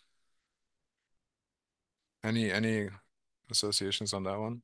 This is so evident for those who dwell within Chinese that you can see it both, like, let's say, in daily life or in Chinese medicine or in dietary functions as well. But even in you can watch. I used to watch these 武侠小说, like these 武侠, like kung fu kind of film. Mm, That it's like a Chinese fantasy, Chinese Lord of the Rings variation. And one of the tropes that always happens, like every other episode, one main character will always cross dress, mm, and but in a way that they will just maybe put on a mustache or a beard or something, or change the clothes, and but it's immediately understood by everybody else within that world that, oh, this person is a different gender, mm, and people take it seriously. And these signifiers, I think, is so important to, even for the Chinese. So, like, let's say in English, or Western languages, it's very loaded, right? Like, to say mm, something, or phallic enjoyment, right? mhm, If people don't know that you're, even if they do know that you're psychoanalytically inclined, you're looking for, it's a bit of a death wish mm, to walk around and accuse people of hysteria, or so on. But in Chinese, when you go to a doctor, it's very common, and I don't feel that, oh, for example, and it's also like other signifiers, like you have too much fire, or mm, you have too much shadow or whatever. But of course there are connections, but there is not this like feeling of, oh, God forbid I'm hysteric, right? mhm, If you apply the kind of misogynistic understanding, or so forth. But and this kind of like need to oh, you must have a real big dick, this whole phallic obsession. mhm. It's genuinely, there are so many references, and it's a whole world of what these signifiers take on, that Mm. it doesn't bother the person in the same way, in my opinion. Yeah, and I would say from a psychoanalytic perspective, it's important to note that hysteria is a positive. So there wouldn't be psychoanalysis without hysteria. Hysteria is what gives birth to psychoanalysis. And so I understand there's history of hysteria being having negative association because, it's a diagnosis specifically for women, in Victorian women specifically. But from a structural perspective, hysteria is the questioning of master signifiers. It's the critique of master signifiers. That's really what it is. So that's what analysans do in analysis. So it's a good thing. Usually it could be useless, it could be endless, it could be infinite, but it could also produce critical knowledge. And hopefully that's what we're doing today. We're trying to hystericize in order to critique Eurocentrism and coloniality, etc. The other next big one is the Wei. Um, that's famous from Wu Wei, non-action. So he says that Wei can mean action, but it also it could be a stand-in for metaphor or conjunction. And I thought that was interesting. So again, he's saying that Wei is speaks to the metaphorical dimension within the language that has to do with, again, the unconscious. Because once you're playing with figures of speech, a metaphor, and metonymy, you're already pointing towards the unconscious dimension. So it's something that's structural. Like in a way that the unconscious is structured within the language this way.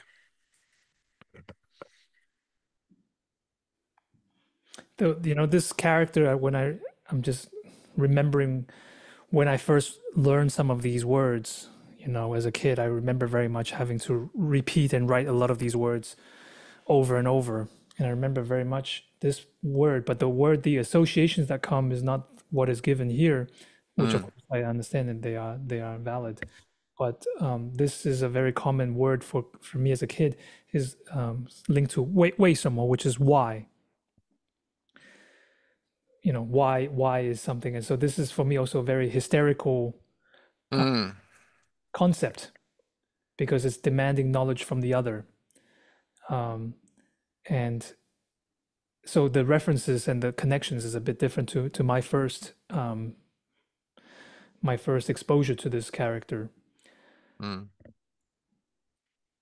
Okay, so a side note here, I have some classics, as I showed earlier, of Chinese philosophies. I showed the Confucius Analects. One of my favorite books is The Secret of the Golden Flower. I Mm, want to read a quote from that about Wu Wei. mhm, But I also have The Fetish of Failure, mm. a contemporary classic It's so from, cool that you can have one there. yeah. So I want to read to you this.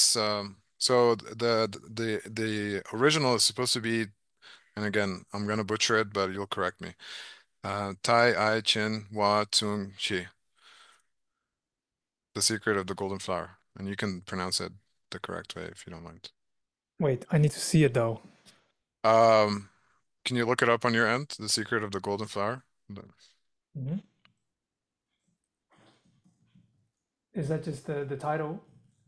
Yeah, it's a translation of Tai Ai Chin Hua Tsung Chi, but I'm butchering that. Oh, is it太乙精华宗旨? Is that what? Exactly. That's the one. The Yes, I was. fundamental doctrine of the golden flower of supreme unity. Yes, so this book is fascinating because it's supposed to be generated using this technique called spirit writing. Mhm. I don't know if you know about it, this technique, but in Chinese culture, apparently a group of people sit together and they channel a book. So it doesn't have one author, but a group are writing it together. And I think the result is fantastic. So I'm going to read to you a quote from here, because I want you to hear, especially this is an ancient text, but like how the unconscious is very explicitly referred to here. So it says, the master is further concerned that people should not miss the way that leads from conscious action to unconscious non-action. Therefore, he says, the magic of the elixir of life makes use of conscious action in order that unconscious non-action may be attained. Conscious action consists in setting the light in circulation by reflection in order to make manifest the release of heaven. If then the true seed is born, and the right method applied in order to melt and mix it, and in that way to create the elixir of life, then one goes through the pass. The embryo, which must be developed by the work of warming, nourishing, bathing, and washing, is formed, that passes over into the realm of unconscious non-action. So again, I've read this book several times and just like encountering the reference to the unconscious there in relation to Wu specifically, I think this is what draws Lacan here, is that there's a link, direct link between non-action and the unconscious, right? And it's explicit in the text themselves, so it's not an overreading. Okay. Any thoughts on that? Okay. It's Yeah. Continue, please. I'll move on. So the next big one, of course, I think is one that you referenced in on 39. How do you say that, Ayoto? Xing. Xing. Kind of like sing, right? Xing. Yeah. Yeah. Mhm. So he translated as nature or the way it is. You were referring to it before as also being, in the sense that being is not separate from reality or from all that is. So it's a really loaded signifier, right? That has ontic resonance. This is Yeah. I mean, what I was referring to before was the 自然, so that's a different one again. But Xing, Oh, okay. I thought you were this referring is, to this one. but but here this is also very interesting because it's also about nature. This is like the kind of, you know, those like memes that where people say, "Hey, how do you say this in French or in Right. exactly?" Yeah, yeah, this Ver. kind of thing. So, you know, you and it's a very good. Lacan is very shows his level of awareness and depth in terms of his research into Chinese because here Xing, when I first read it, the first thing that comes up is actually for me is sex, like Mm, sexuation. But also it's true. It's also here for Confucian thought. It refers to human nature, and in Taoism, it's about the spontaneous natural flow of being. mm, But it's in modern Chinese that it's has become linked to sex and sexuality and gender. mm. 性别 is like the differentiation of 性. So that becomes Is it gender. like Eros, sex drive or something like that? No, Okay. nothing with regards to that. And see that's a very Western way of relating to it, and because Mm, the history of this is more connected to just nature mm. and being and the natural flow. Um, and so and of course then this is dangerous territory because then the the the conservatives will say yeah, like nature and so forth, and like your gender is what you're born with or something like that. But I don't think I don't get that connotation here because Mm, it's rather about the flow, and there is not the specificity of male and female and so forth. Even the word itself, I forget, the separation, like, it doesn't give any of the gender aspect. hmm hmm So it has a different history of this. And also it's linked to mm. desire and sexuality and human nature. Uh, Okay. so yeah. When I was asking about the sex drive, it's because in my mind, again, people hear sex drive differently, but in my mind, sex drive just means, or eros, means life drive in the sense that the life force. So it's my way of thinking about it as chi or ki. So that's why I was asking if it's related to that. Oh no, no. Okay, no, it's something Uh, else. But you said it's related to sexuality in some way, but more to gender. Yeah, yeah. And that's a modern thing. That's the interesting Okay. part. So the word itself, the character, the left side, it's what they call radicals, right? So you have different radicals that is combined to create these words. So the left part of the radical, that's a variant of xin, which is heart. So what your heart, your mind, your emotions, your spirit. And then the right is seng, which is to give birth, to grow, life, indicating life, vitality, and so forth. So that's the kind of how the two radicals combine to create this specific word. Okay. So I'm gonna move to the next one. He links Sing to Ming, and he says the that Mencius in his writing, he writes kind of like a collage style, sort of like a bricolage technique. Things come out of one another, but they don't resemble each other. So alongside the notion of seeing nature, the notion of Ming, heaven's decree, suddenly comes out. Um, and then Lacan says basically the interpretation is that you have nature or that's the way it is. And then the explanation for that is because that's the way it is, right? And that's the way it is because that's the way it is. And so that's a point about how, again, within Confucian logic, there's like a metonymy going from Sing to Ming that says something about the symptom, which is basically what's left over and what's not accounted for. Um, so in a way, he's saying that here's an early example of the symptom um, within this metonymic mechanism that Mencius used. So I think that's fascinating in my view, because he says symptoms orient you, all of you, such as you are. The only things that interest you are the things that assume the appearance of symptoms, but you don't understand them in the least. So that's how the symptom works. You don't understand it. It has to do with that not knowing that we began with. And again, it speaks to the wu-wei, the non-action, the unconscious non-action.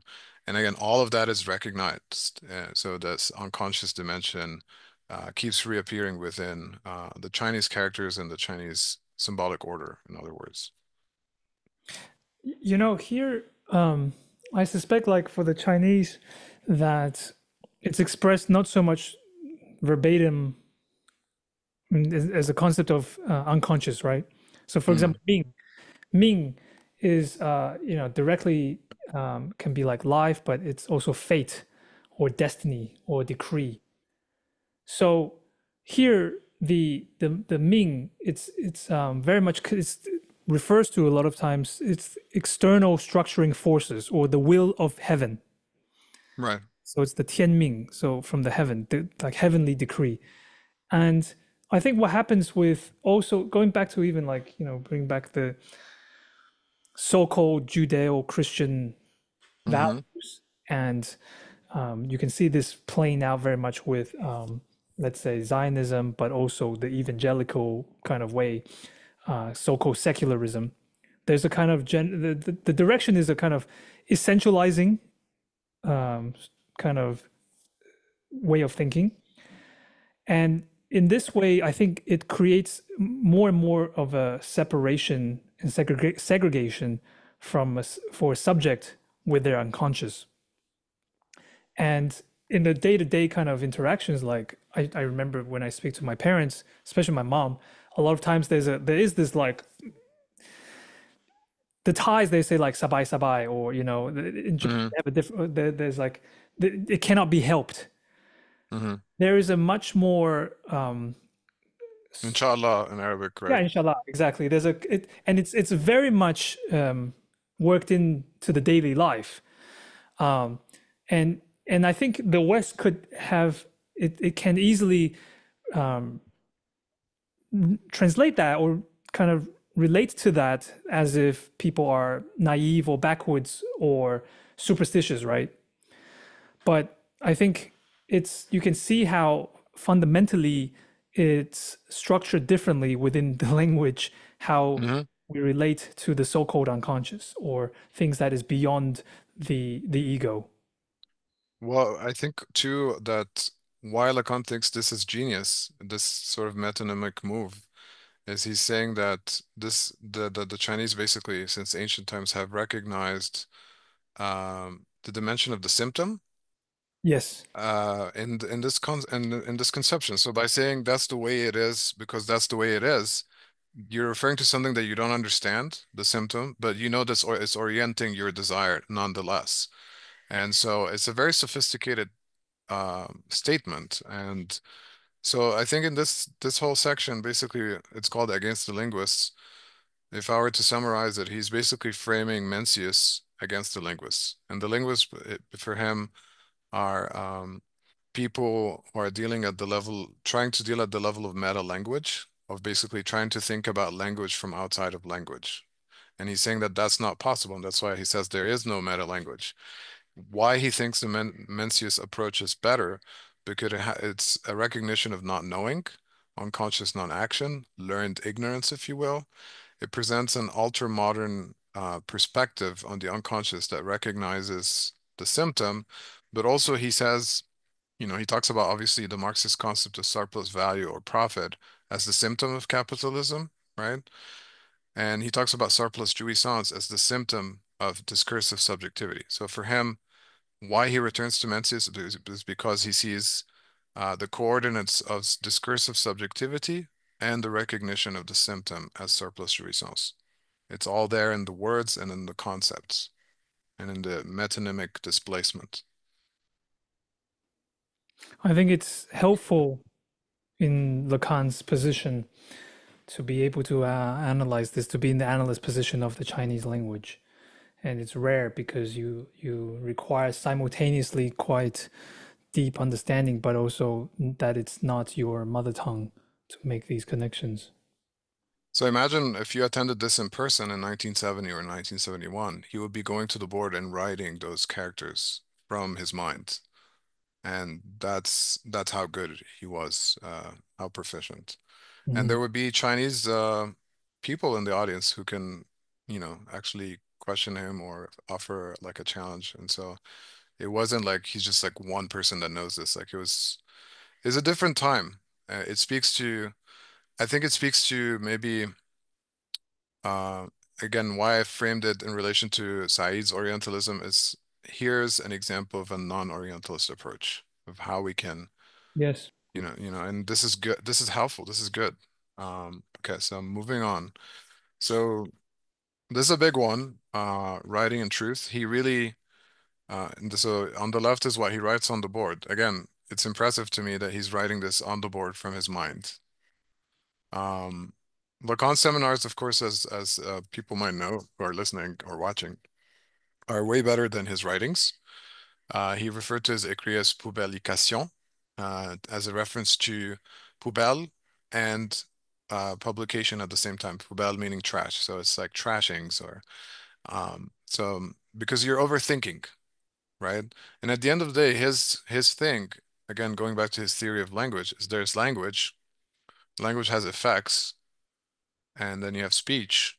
Then writing comes later as a way of trying to think about language.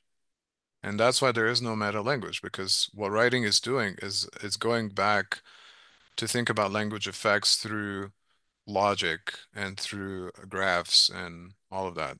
But it's just returning back to the origin, if you will. Um, and so in this chapter, I think it's like really the crux of the book or the seminar. He really unpacks this section from Mencius, but he really hones in on one particular part on page 45, as you can see.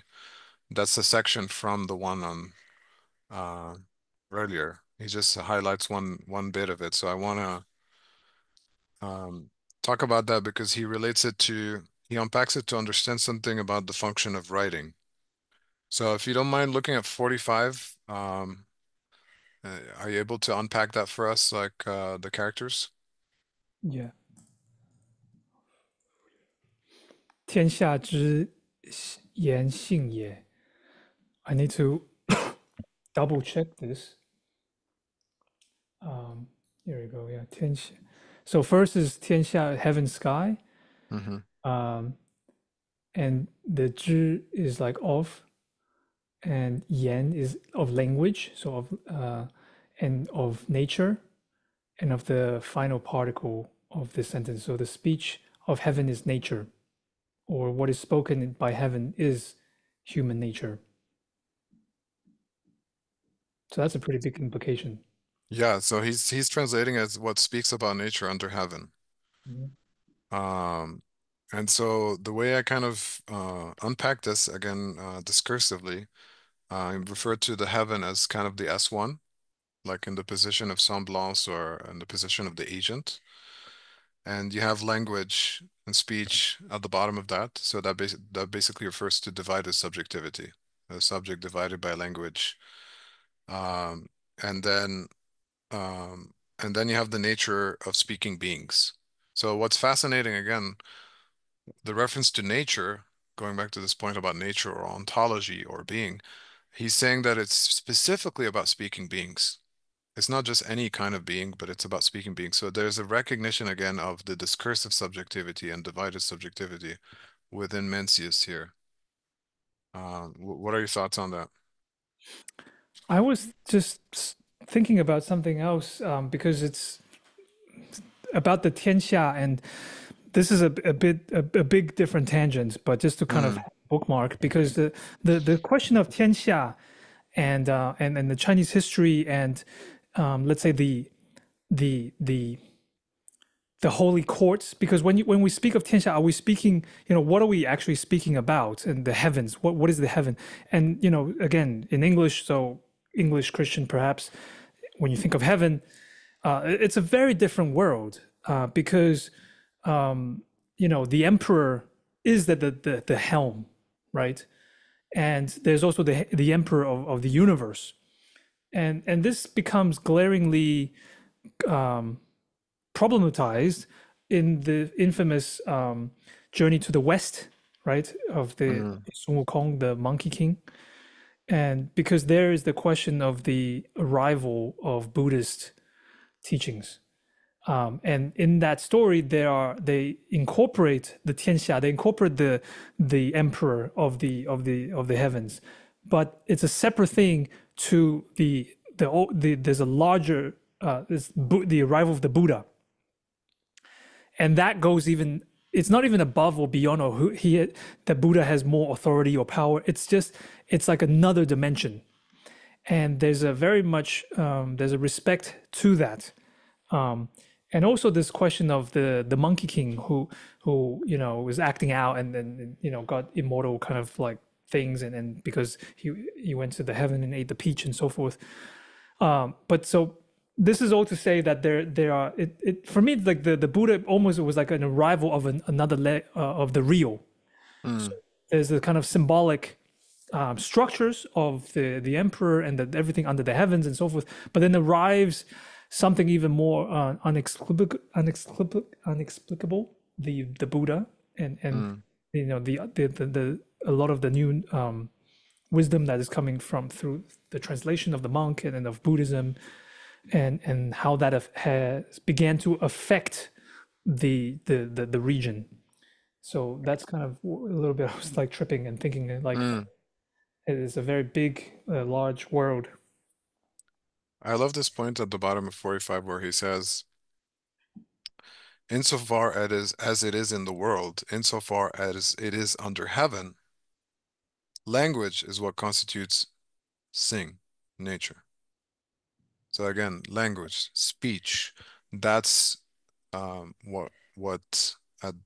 what is behind the nature of speaking beings. So it's a recognition of the symbolic order. It's heaven is a seems like a in the place of a master signifier that's representing the symbolic, and there's a recognition of the realm of language and law, basically as the thing that's structuring discursive subjectivity. Yeah, it's this is just there's so many implications here. This is very fascinating because let's say for it in the West, right? Like the castration of language and like you have the the press and the Bible and then you have the Martin Luther and so forth. But then this question of the arrival of holy texts from India from of Buddhism, and so in a way, is it that the Chinese got castrated by this arrival of more complex or different languages, um, and I don't know. There's a lot that we don't have time to go into, but even just these things about like the Mm, relationship between China and Tibet is also very complex yeah. for a very long period of time, and so this like question of language and the symbolic order Hmm. there is so much to still unpack and And the function of writing, I think that's where he's gonna get it to in a bit. So I want to move to especially 47 here, yeah. where he says, on the basis of the speech that is nature, because we said that nature is the nature of speaking beings, or if you will, on the basis of the speech that concerns nature, the point is to arrive at the cause, be the objet A, insofar as the said cause is Li.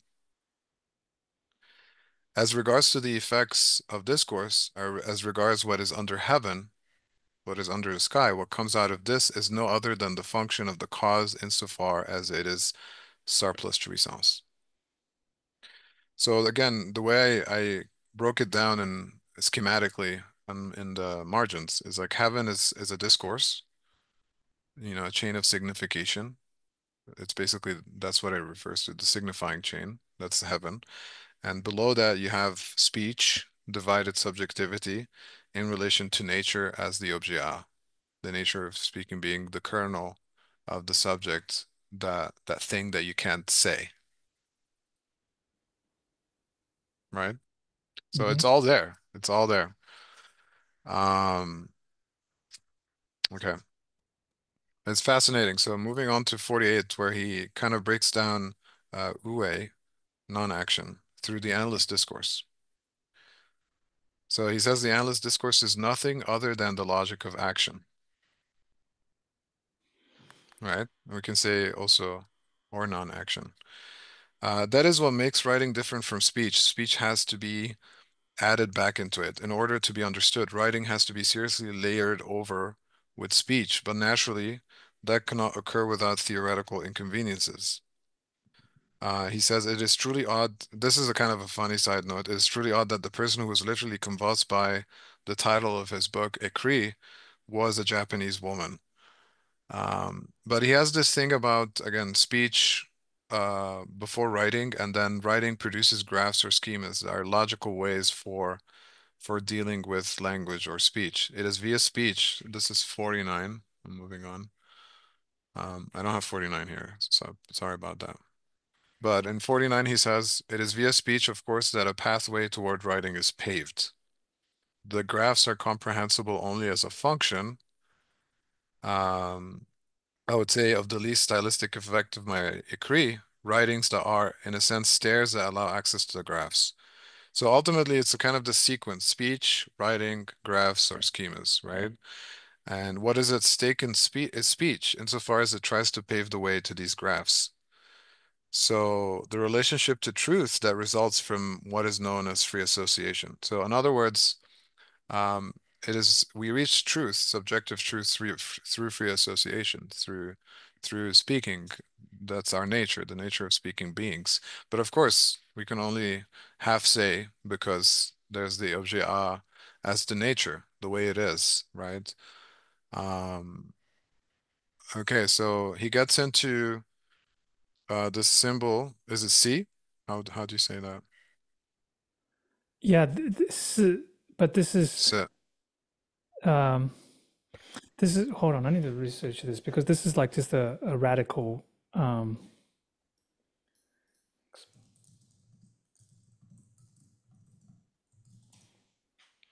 but please continue. I need some time. so this one is fascinating because he uses the symbol of S, and he says it means crafty, personal, or private.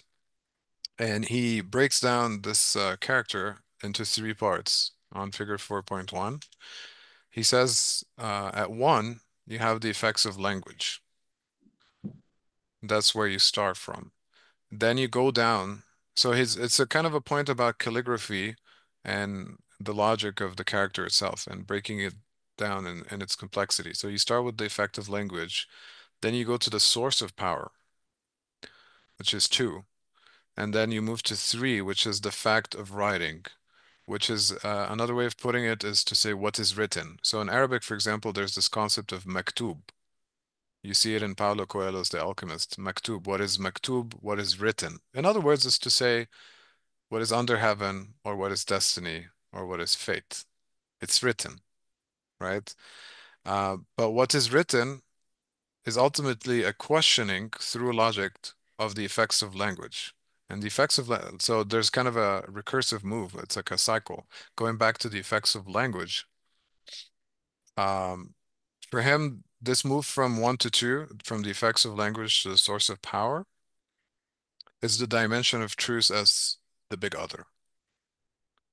So that's how, again, we have heaven representing the signifying chain, right? The S1 to S2 to S3, etc., under which the divided subjectivity can relate to the kernel or the cause of desire, right? The nature. Um, so it's a very elaborate point here, but basically he says writing is not first, but rather second with respect to any, and this is 51, any and every um, functioning of language.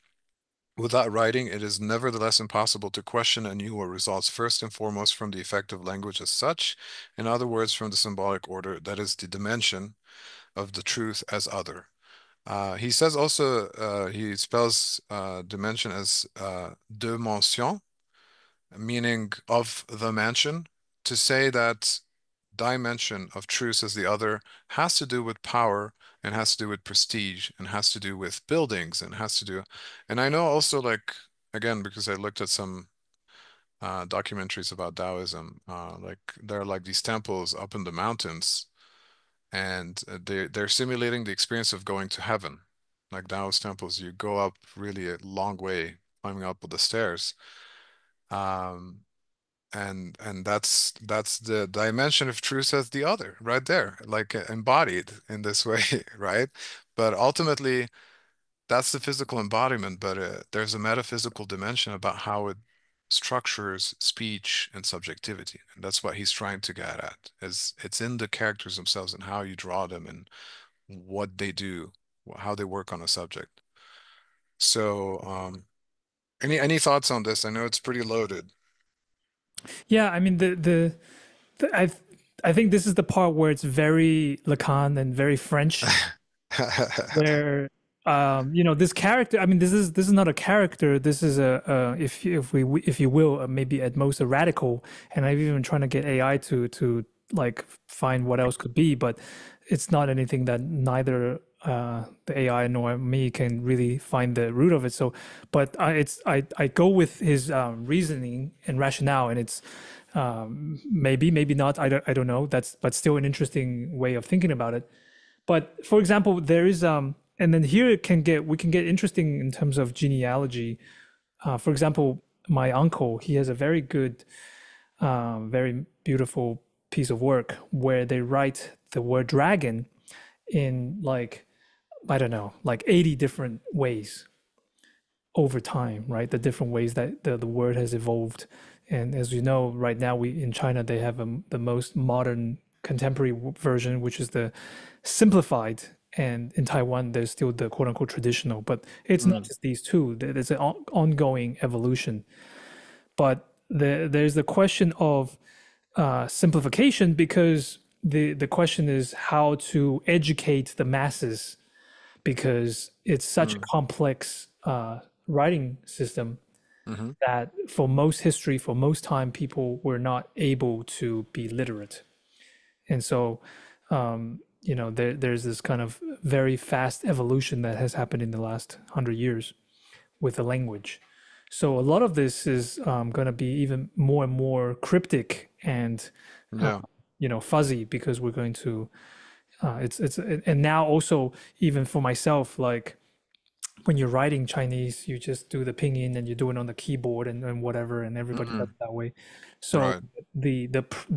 relation, the connection to the calligraphic Right. relationship to the language is also That's lost. Yeah. starting to be And said. that's huge. Yeah, that's a huge thing. We gain something, but we lose something else. Right. So he says also on 51, questioning the dimension of truth in its dwelling place is something that can only be done via writing, insofar as logic is constituted solely on the basis of writing. So writing for him is like three, and it's basically um it's not language, but that's the dimension that gets confused with meta language because it's something that comes after language.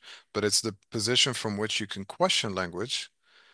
And I guess what's kind of paradoxical about writing is you can question language using logic from the position of writing, uh, and at the same time, writing is an effective language. That's what makes it a paradoxical situation. So he says there can be no logical questioning except on the basis of writing, insofar as writing is not language, right? That is why I stated that there is no such thing as meta language. Writing, even insofar as it is distinguished from language, is there to show us that whereas it is owing to writing that language can be questioned, this is true precisely because writing is not language, but can only be constructed or manufactured on the basis of its reference to language. So again, what is language? Language is the heaven, and writing is under the heaven. Okay, that's his way of saying this. Moving on to the next piece, I think this is the most fascinating part, where he gets into the connection between sexuation and yin yang. Are we good on time? Because I know we're a little over. I How much can. more are we looking at? We're probably gonna try to wrap up the Lacan part and go faster with the other ones. Okay. So probably 15, 20 minutes. Is that okay? Yeah, let's do that, because I know I wanna I don't wanna lose it, and it's gonna be a while before I can do this with you again. So Okay. So I'll try to just highlight the most important parts here. Um, so he gets into like the sexual as a logical effect of writing, and why this point about the sexual non-report is kind of a it's kind of a logical problem that has to do with the dimension of writing. Because once you're writing, that's like a in a way acknowledgement of impotence. And sexual difference is basically a writing of this difference. And that's why there's that non-rapport. But he does acknowledge, he talks about the dimension of strangeness in relation to the yin yang. And what I thought was fascinating about the yin yang, for example, is that the yin, which is the feminine, is first, and then the yang is follows the yin. And whereas with his model, he puts phallic jouissance or masculine jouissance on the left, then now, of course, I know in Chinese, do you go right to left or left to right? You can do both, You but can in go either general, direction. when you speak about the yin and the yang, you generally say the You yin. start with feminine, yeah. So I thought that was interesting that somehow there's the primacy of the feminine already in the ordering there, and that he acknowledges that there's a kind of uh, a more ancient and a more complex formative sexuation. Again, I could say more about it, but I'll try to go faster here. But he goes back to this point about under the heaven again, heaven being the S1 and under being the divided subject. So if you look at kind of the word subject, subject means subject to, as in under, right? And that's the origin of the concept. So I find it again fascinating that it exists there as well. He gets into phallic jouissance and its relation to fantasy. Um, there's a lot there to unpack about castration, having the phallus, the masculine position versus being the phallus, the feminine position. So there's definitely a lot there, but I think one that I want to kind of highlight is when he says, this is page 55, which I don't have here. He says rituals and myths are like two sides of the same coin on the condition that the two sides be continuous as in a Mobius strip. So again, if we think about it again discursively, and he talks about the Oedipal myth and the myth of the primal father from Totem and Taboo. If we think about the Oedipal myth as kind of the truth of psychoanalysis, then psychoanalysis, what is it but a ritual that is grounded in this Oedipal truth or the myth of the primal father? So he's saying this again, which I thought was interesting. Um, so it's almost like it's a self-critical position. Okay, so let me move to 71. It's very rich, as you can all see. Um, Here he talks about when we study a bit of writing, we always find that it is pronounced as it is because it seems to depict something, right? Writing is the representation of words. So his whole thing here is to say that you have words, again, speech being primary, right? And those words are referring to things that exist in the world, whether they're ideas or actual objects. And what writing does is basically it captures a representation of those words. Um, so he gets a little bit of that into that. He gets into this point about the Chinese being sensitive to tone. He pronounces I in four different ways to show like how you can have different pronunciations of the same exact character, and it means different things. Um, there's a lot there. So I want to kind of move to the other parts just so I can be mindful of time. So we'll say a bit about Francois Chang. Do you want to say a little bit about him? I was just very, I'm also very new to this, but I was very surprised and also curious and interested in the way that um, he is redacted or not very much mentioned or skipped over despite his influence. And there was also somebody else that Lacan was learning from, where he got a lot of his knowledge. But this is quite the common thing, right, for Western scholars in history, that we are not told about what their sources are, in terms of information and so forth. And so, and yeah, I'm really into it, and I'm kind of curious about his Yeah. relationship to France, and but also what he's writing. But I need to have more time Yeah, to so I mean, translate Francois it. Chang is a pretty prolific scholar, and he was an expert in Chinese calligraphy and Chinese paintings. He's written wonderful books in French. Not many of them have been translated. But I wanted to include like some quotes from direct quotes from him so we can get a sense of his thinking. So he says, one day, looking joyful, Lacan told me about his interests for thoughts on the painting of the monk Bitter Gourd, a treatise written by the painter Chitao, 17th century. He wanted to learn more about some notions put forward by this great artist. So Lacan learned a lot about calligraphy from Cheng. In this treatise, Chitao develops his view of a living, changing world and of the accomplishment of the human spirit in this changing.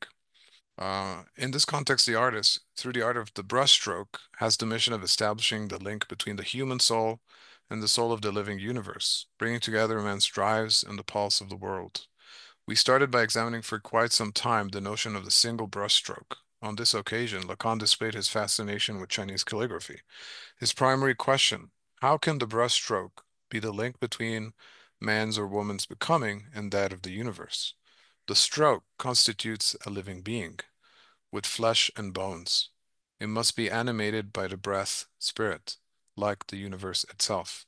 The horizontal stroke, which I've included at the top, standing for the word one, which is the basis for the other strokes, is perceived as the image of the primordial breath separating heaven and earth. So again, my association to this is the bar that's castrating and dividing the subject. Mm. Um, but obviously it's much more than that. But like if we kind of be psychoanalytic about it, it's a powerful um, symbolization of the bar, but it obviously does much more than that because there's a kind of divine aspect to it, divine jouissance that has to do with the practice itself and the meditative experience of the practice, right?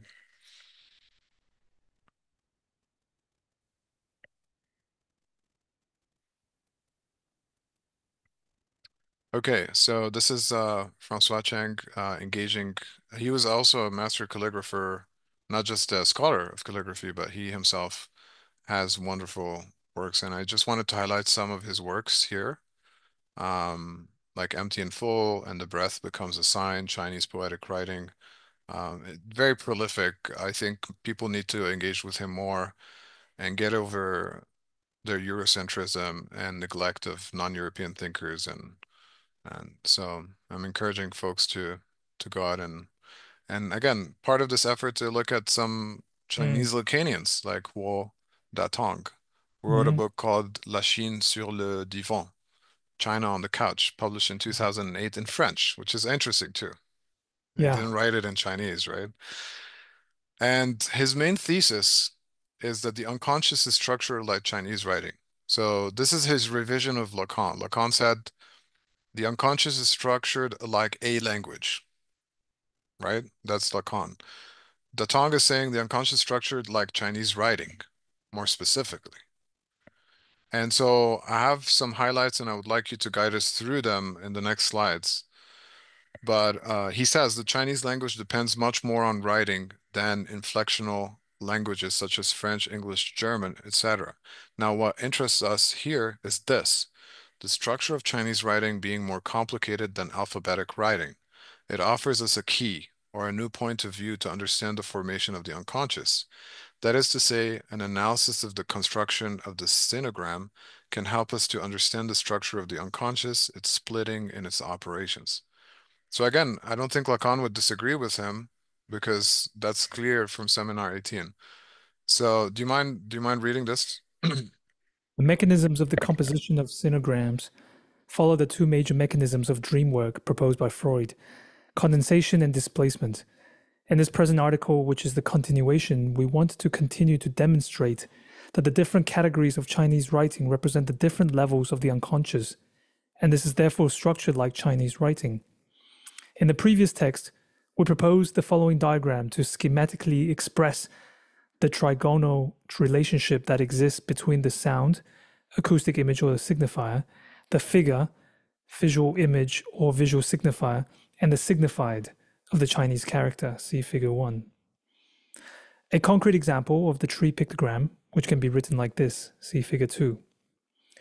The horizontal line at the top of this character represents the branches, the two inclined lines at the bottom, the root and the vertical line in the middle, the trunk.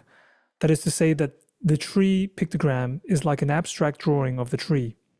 The relationship between the figure of the character and the signified object, tree, or more precisely, the visual image of this object in the memory, is a relationship of morphological similarity, which is opposed to the arbitrary relationship between the sound and the object, or more precisely, between the signifier and the signified.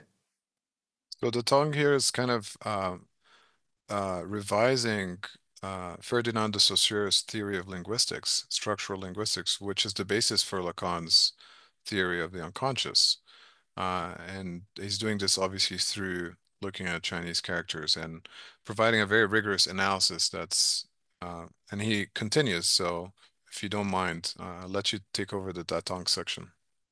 If we place this schema in the framework of Jacques Lacan's teaching, we can say that the system of the signified belongs to the order of the real, the phonetic system, to the order of the symbolic, and that of the figure of the sinogram, to the order of the imaginary.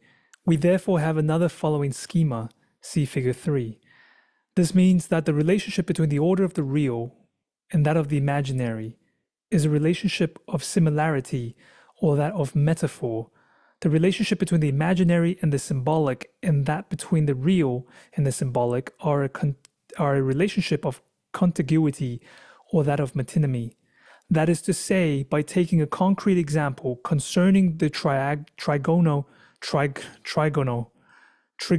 relationship of Chinese writing, we can give an empirical interpretation to the Lacanian typological theory of three orders of the real, the symbolic, and the imaginary.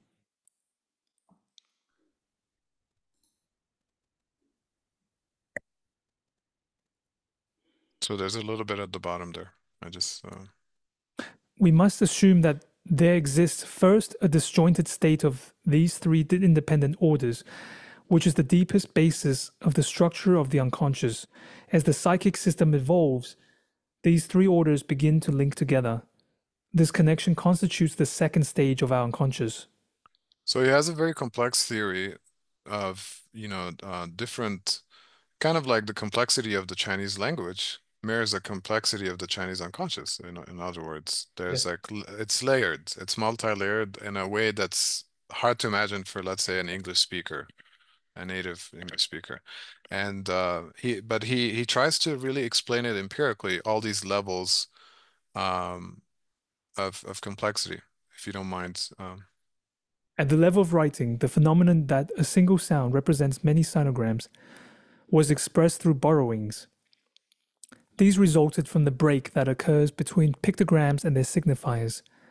When the link between the two was cut, the figure of the character as a full representation became the empty representation. That is to say, the pictograms became the phonetic writing that now represents only the sound, not the meaning. Indeed, the borrowings of Chinese writing belong to a crude syllabogram. We know well that in the evolution of Western writing, it is also the break occurring between pictograms and their signifiers, which forms the basis on which the Egyptian pictograms finally became the Hellenic alphabetic writing. From a psychoanalytic point of view, the rupture between the figure of the sinogram and the sound signifies the rupture that occurs between the imaginary order and that of the symbolic. One of the consequences of this rupture is the arbitrary manifestation of visual representations that is at the origin of the hallucinatory vision, one of the psychotic symptoms. That is to say, the ideogram of Chinese writing corresponds to the state of visual hallucination of psychosis. He's saying a lot there. Any thoughts, any associations to the Tongs theory so far? Yeah, I think it's very evident, no? Like, and also like if we look at the difference between the Chinese logocentric system versus the alphabetic phonetic systems.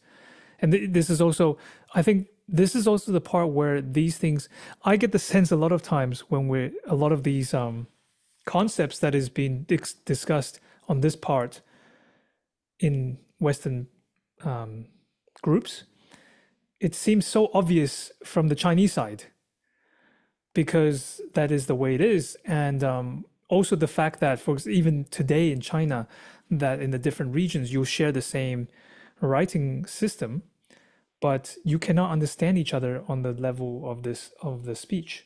Hmm. And this A breakdown of the signifying chain, in other words. right, but the signifiers have remained relatively constant for thousands of years through different oral traditions, through different conquerors and so forth. You can see that how even in Japan and Korea, they still maintain a lot of these Chinese signifiers. And so I think this is something that is very difficult um, to understand for those coming from alphabetic Hmm. phonetic systems. Okay, we're near the end here. I'm gonna skip some parts, but I wanted to again encourage people to check out the Tongs work because I know you're running out of time.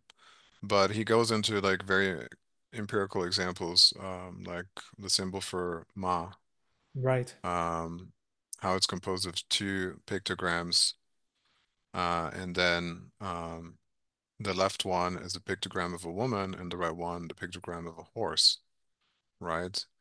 And then there's the two pentagrams also include three elements: the figure, the sound, and the signified, right? So uh, he gets into the complexity of the representation and what that says again about the Chinese unconscious. And he breaks it down in this way: figure sounds, figure sounds. Um, so we don't have a lot of time to go into it in details, But but again, hold I on, encourage folks. Yeah, could you go back about the mother thing yeah. because the, that's wait a second, that's not really the mother, but that's what character is this? Um, that's really strange because that's not the That's that's a directly diff- from Datong. Yeah. right. I wonder what he's referring to because here, yeah, it's a new colloquial. That's funny because that's a modern thing because the ancestral word is a totally different word. Hmm. Um, and here's the other thing because this is simplified Chinese, and Hmm. I think as you know, depending on the emperor or different like decree, like the language gets changed. So there, it's a very different pictograms that is used in Taiwan or even Japan or Korea versus what is the new simplified ones in China. But this is news to me as well, and Hmm. Hmm. um, I just want to double check this because I'm just like because I'm thinking like that's so funny like you know the mother and the horse you know I can think already terrible misogynistic kind of Hmm. implication, Hmm. but that's not at all. That's not where he's going with it, though. So here the history of this shift. Oh, that's really fascinating. But He gets also to like the left figure, right sound idea to talk about the brain hemispheres as well. The left brain as a right, language brain processes language information coming from the right yeah, of the field of vision, and then that is the information of the phonetic sound from the right of the audiophonogram. So that's interesting too. that is very interesting. Yeah, this is a lot to unpack, and It's a lot. It's heavy. That's why I'm sorry if I'm going a bit fast here, but this requires its own lecture. Yeah. But I wanted to acknowledge him because it would be weird to just talk about Lacan and not acknowledge Chinese Lacanians, right? It's amazing. Yeah. So I wanted people to know that this work is out there. They can read it. It's mostly in French, but um, but if you don't mind reading that part, that's from him as well. Considering this symbolic, which is related to language as a system of signifiers, as one of the registers of the unconscious clashes with Freudian thought, according to which the unconscious only includes representations of things. It is only that the system of the preconscious conscious includes representations of things and also representations of words. Now, if we consider the thought at the end of Jacques Lacan's life, according to which the real, the symbolic, and the imaginary are treated as three circles which are intertwined in such a way that the rupture of one leads to the unbinding of three, it is obvious that this intertwining of three registers must be considered as an intertwining which operates first at the level of the unconscious. That is to say, with regard to Freudian thought, a very important step taken by Jacques Lacan is that he made us notice that the link which is found between the representation of thing and the representation of word, or between the signified and the signifier, is without doubt an unconscious link. Our model of the triple unconscious structure, which is based on the structures of Chinese writing and its four categories of characters, can be considered as an empirical model of the Lacanian topological model on the three orders of the real, symbolic, and the imaginary. So his model has like a tripartite unconscious structure, which again, I think more people should pay attention to it. So I'm almost done here. I have a couple more slides. Just wanted to acknowledge my friend Fu Wai regarding the question of non-psychoanalysis. And it's worth referencing Francois Laruelle's concept of non-philosophy here as a comparison, an approach that challenges philosophy's claim to be the highest or most fundamental form of knowledge or university discourse in Lacan's words. It asserts that reality exists independently of philosophical interpretation, that's non-philosophy, and should not be reduced to philosophical concepts. Non-philosophy brackets traditional philosophical thought, offering a way to engage with reality without imposing philosophical structures on it. I thought that this aligned really well with what Fu Wai tries to do. So I asked the question, why is Lacanian psychoanalysis non-psychoanalysis? This is an alternative reading to the return to Freud theory, which touches the traumatic real via the paradoxical logic of Gongsun Long. And so Lacanian psychoanalysis, and can I following the logic of the sort of the way that text is structured, which is kind of dialogical. So there's a question and an answer. The question is, Lacanian psychoanalysis is not psychoanalysis? Yes. Why? Because Lacanian psychoanalysis is a particular method within psychoanalysis whose focus on structural linguistics and anthropology, algebra, and topology makes it distinct from traditional psychoanalysis. Lacanian psychoanalysis, in other words, does not fully align with the general category of psychoanalysis as defined by Freud and others. So this is using Chinese logic, paradoxical logic, to negate Lacanian psychoanalysis here and to think of it as a form of non-psychoanalysis. This is grounded this concept of white horse is not horse.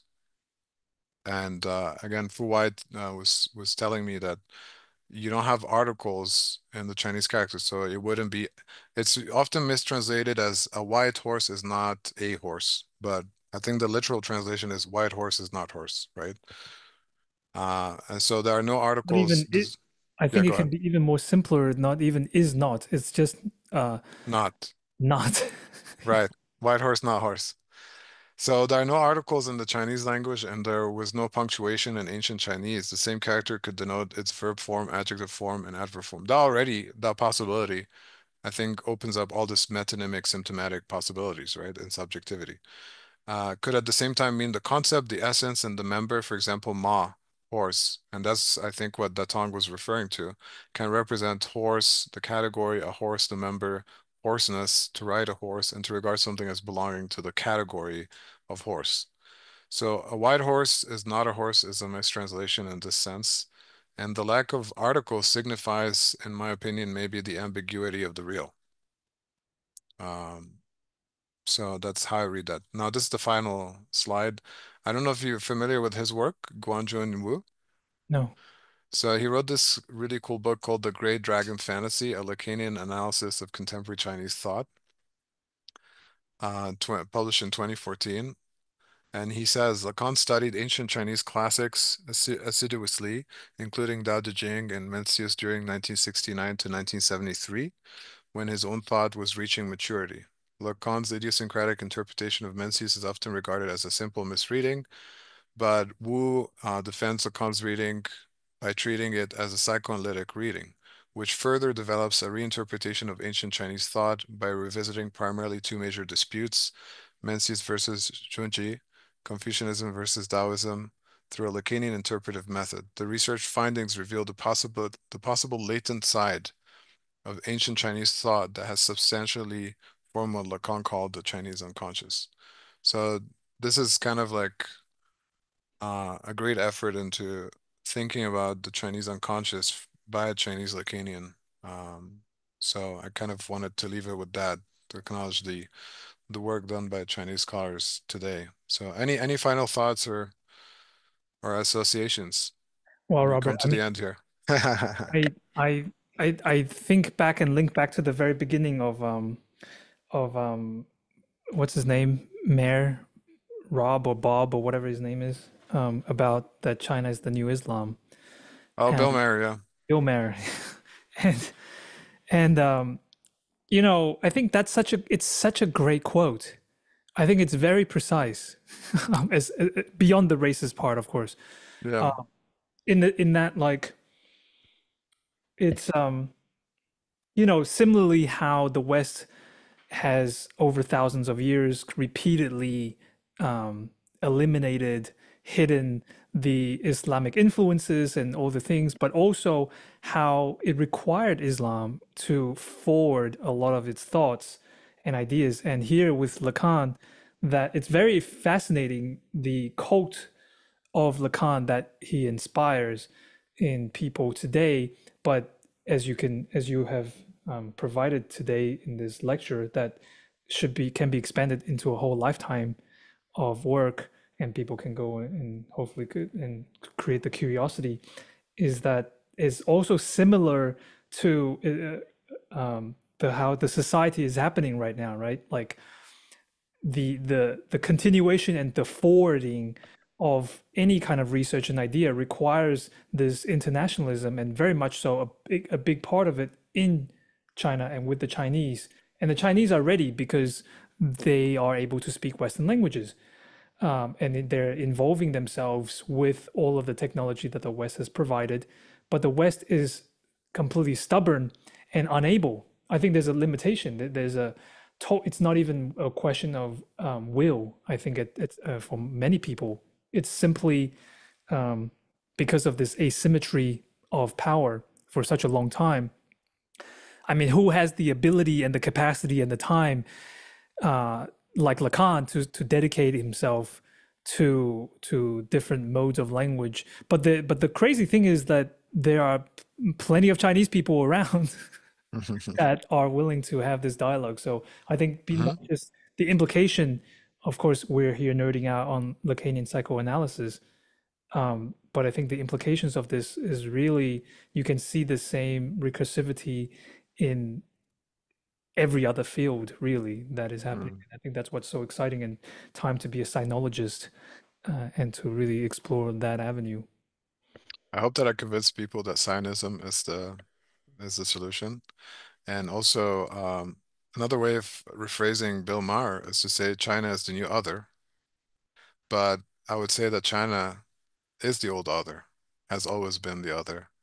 Has So always been there's there. nothing new about that, right? Newness is just their limited scope and their limited memory of history and their essentialization of knowledge and wisdom and the universe, really.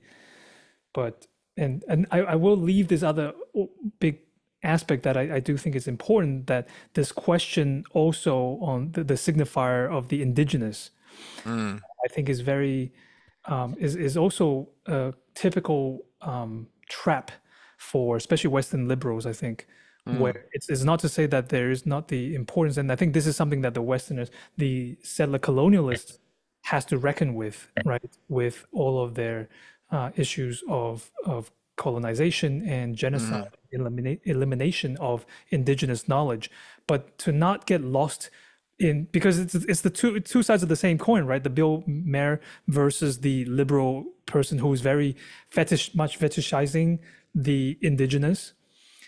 It's actually the same thing, which is, just one is from a hate and one is a philic and a mm, phobic kind of way. But neither is actually allowing the other to speak and to be castrated by the other. Where, mm, and the same thing I think must and be said and criticized also, because we can observe the same thing as what is happening in Xinjiang with the Chinese, right? It's not to the same extent and it's not the same format, but it's something that it's important to understand, because I think the biggest problem with anybody and any power is that the desire for essentialization and refusal to let the other speak. mm. I think that's something that psychoanalysis provides very a great reminder for. Right. The indigenous fantasy, but also moving beyond xenophobia and xenophilia toward the Mencius approach of learned ignorance and not knowing, which is how we kind of approach the topic today. It's like basically showing that there's a lot of complexity. There's the Chinese real. There's a lot that that we don't know, but it's still worth engaging, nonetheless. And And there's that's a lot that we do know that we don't know that we know, right? Like there's right, right, right, and it's just because, and I think this is what's really crazy these days is that we have so much technology, right, but a lot of people remain at a position of like a psychotic position of like a total foreclosure right. of wisdom. And that's really, Yeah. Yeah, I mean the thing that we must reject is this I think like the Bill Maher statement is a negation of Chinese modernity. It's a negation of Islamic modernity. And that is the exact thing. That's a colonial position. That's what coloniality does. It just negates any kind of different modernity that threatens it. And as you said, the indigenous fantasy is basically what I would describe as anti-modernity. It's yeah, it's yeah. not the solution to coloniality. The solution is to actually search our traditions and find these alternative modern interpretations. And that's, I think, what we tried to present today. Beautiful. Thank you, Robert. No, thank you for being part of it. And of course, this will be posted on my channel, and you're free to post it on your channel as well. I think it's a great resource, and I hope people follow up and read a lot of your books. And I'm looking forward to your final part of your trilogy, and also all these a lot of great recommendations I'm going to get into over the next period. Awesome. All right.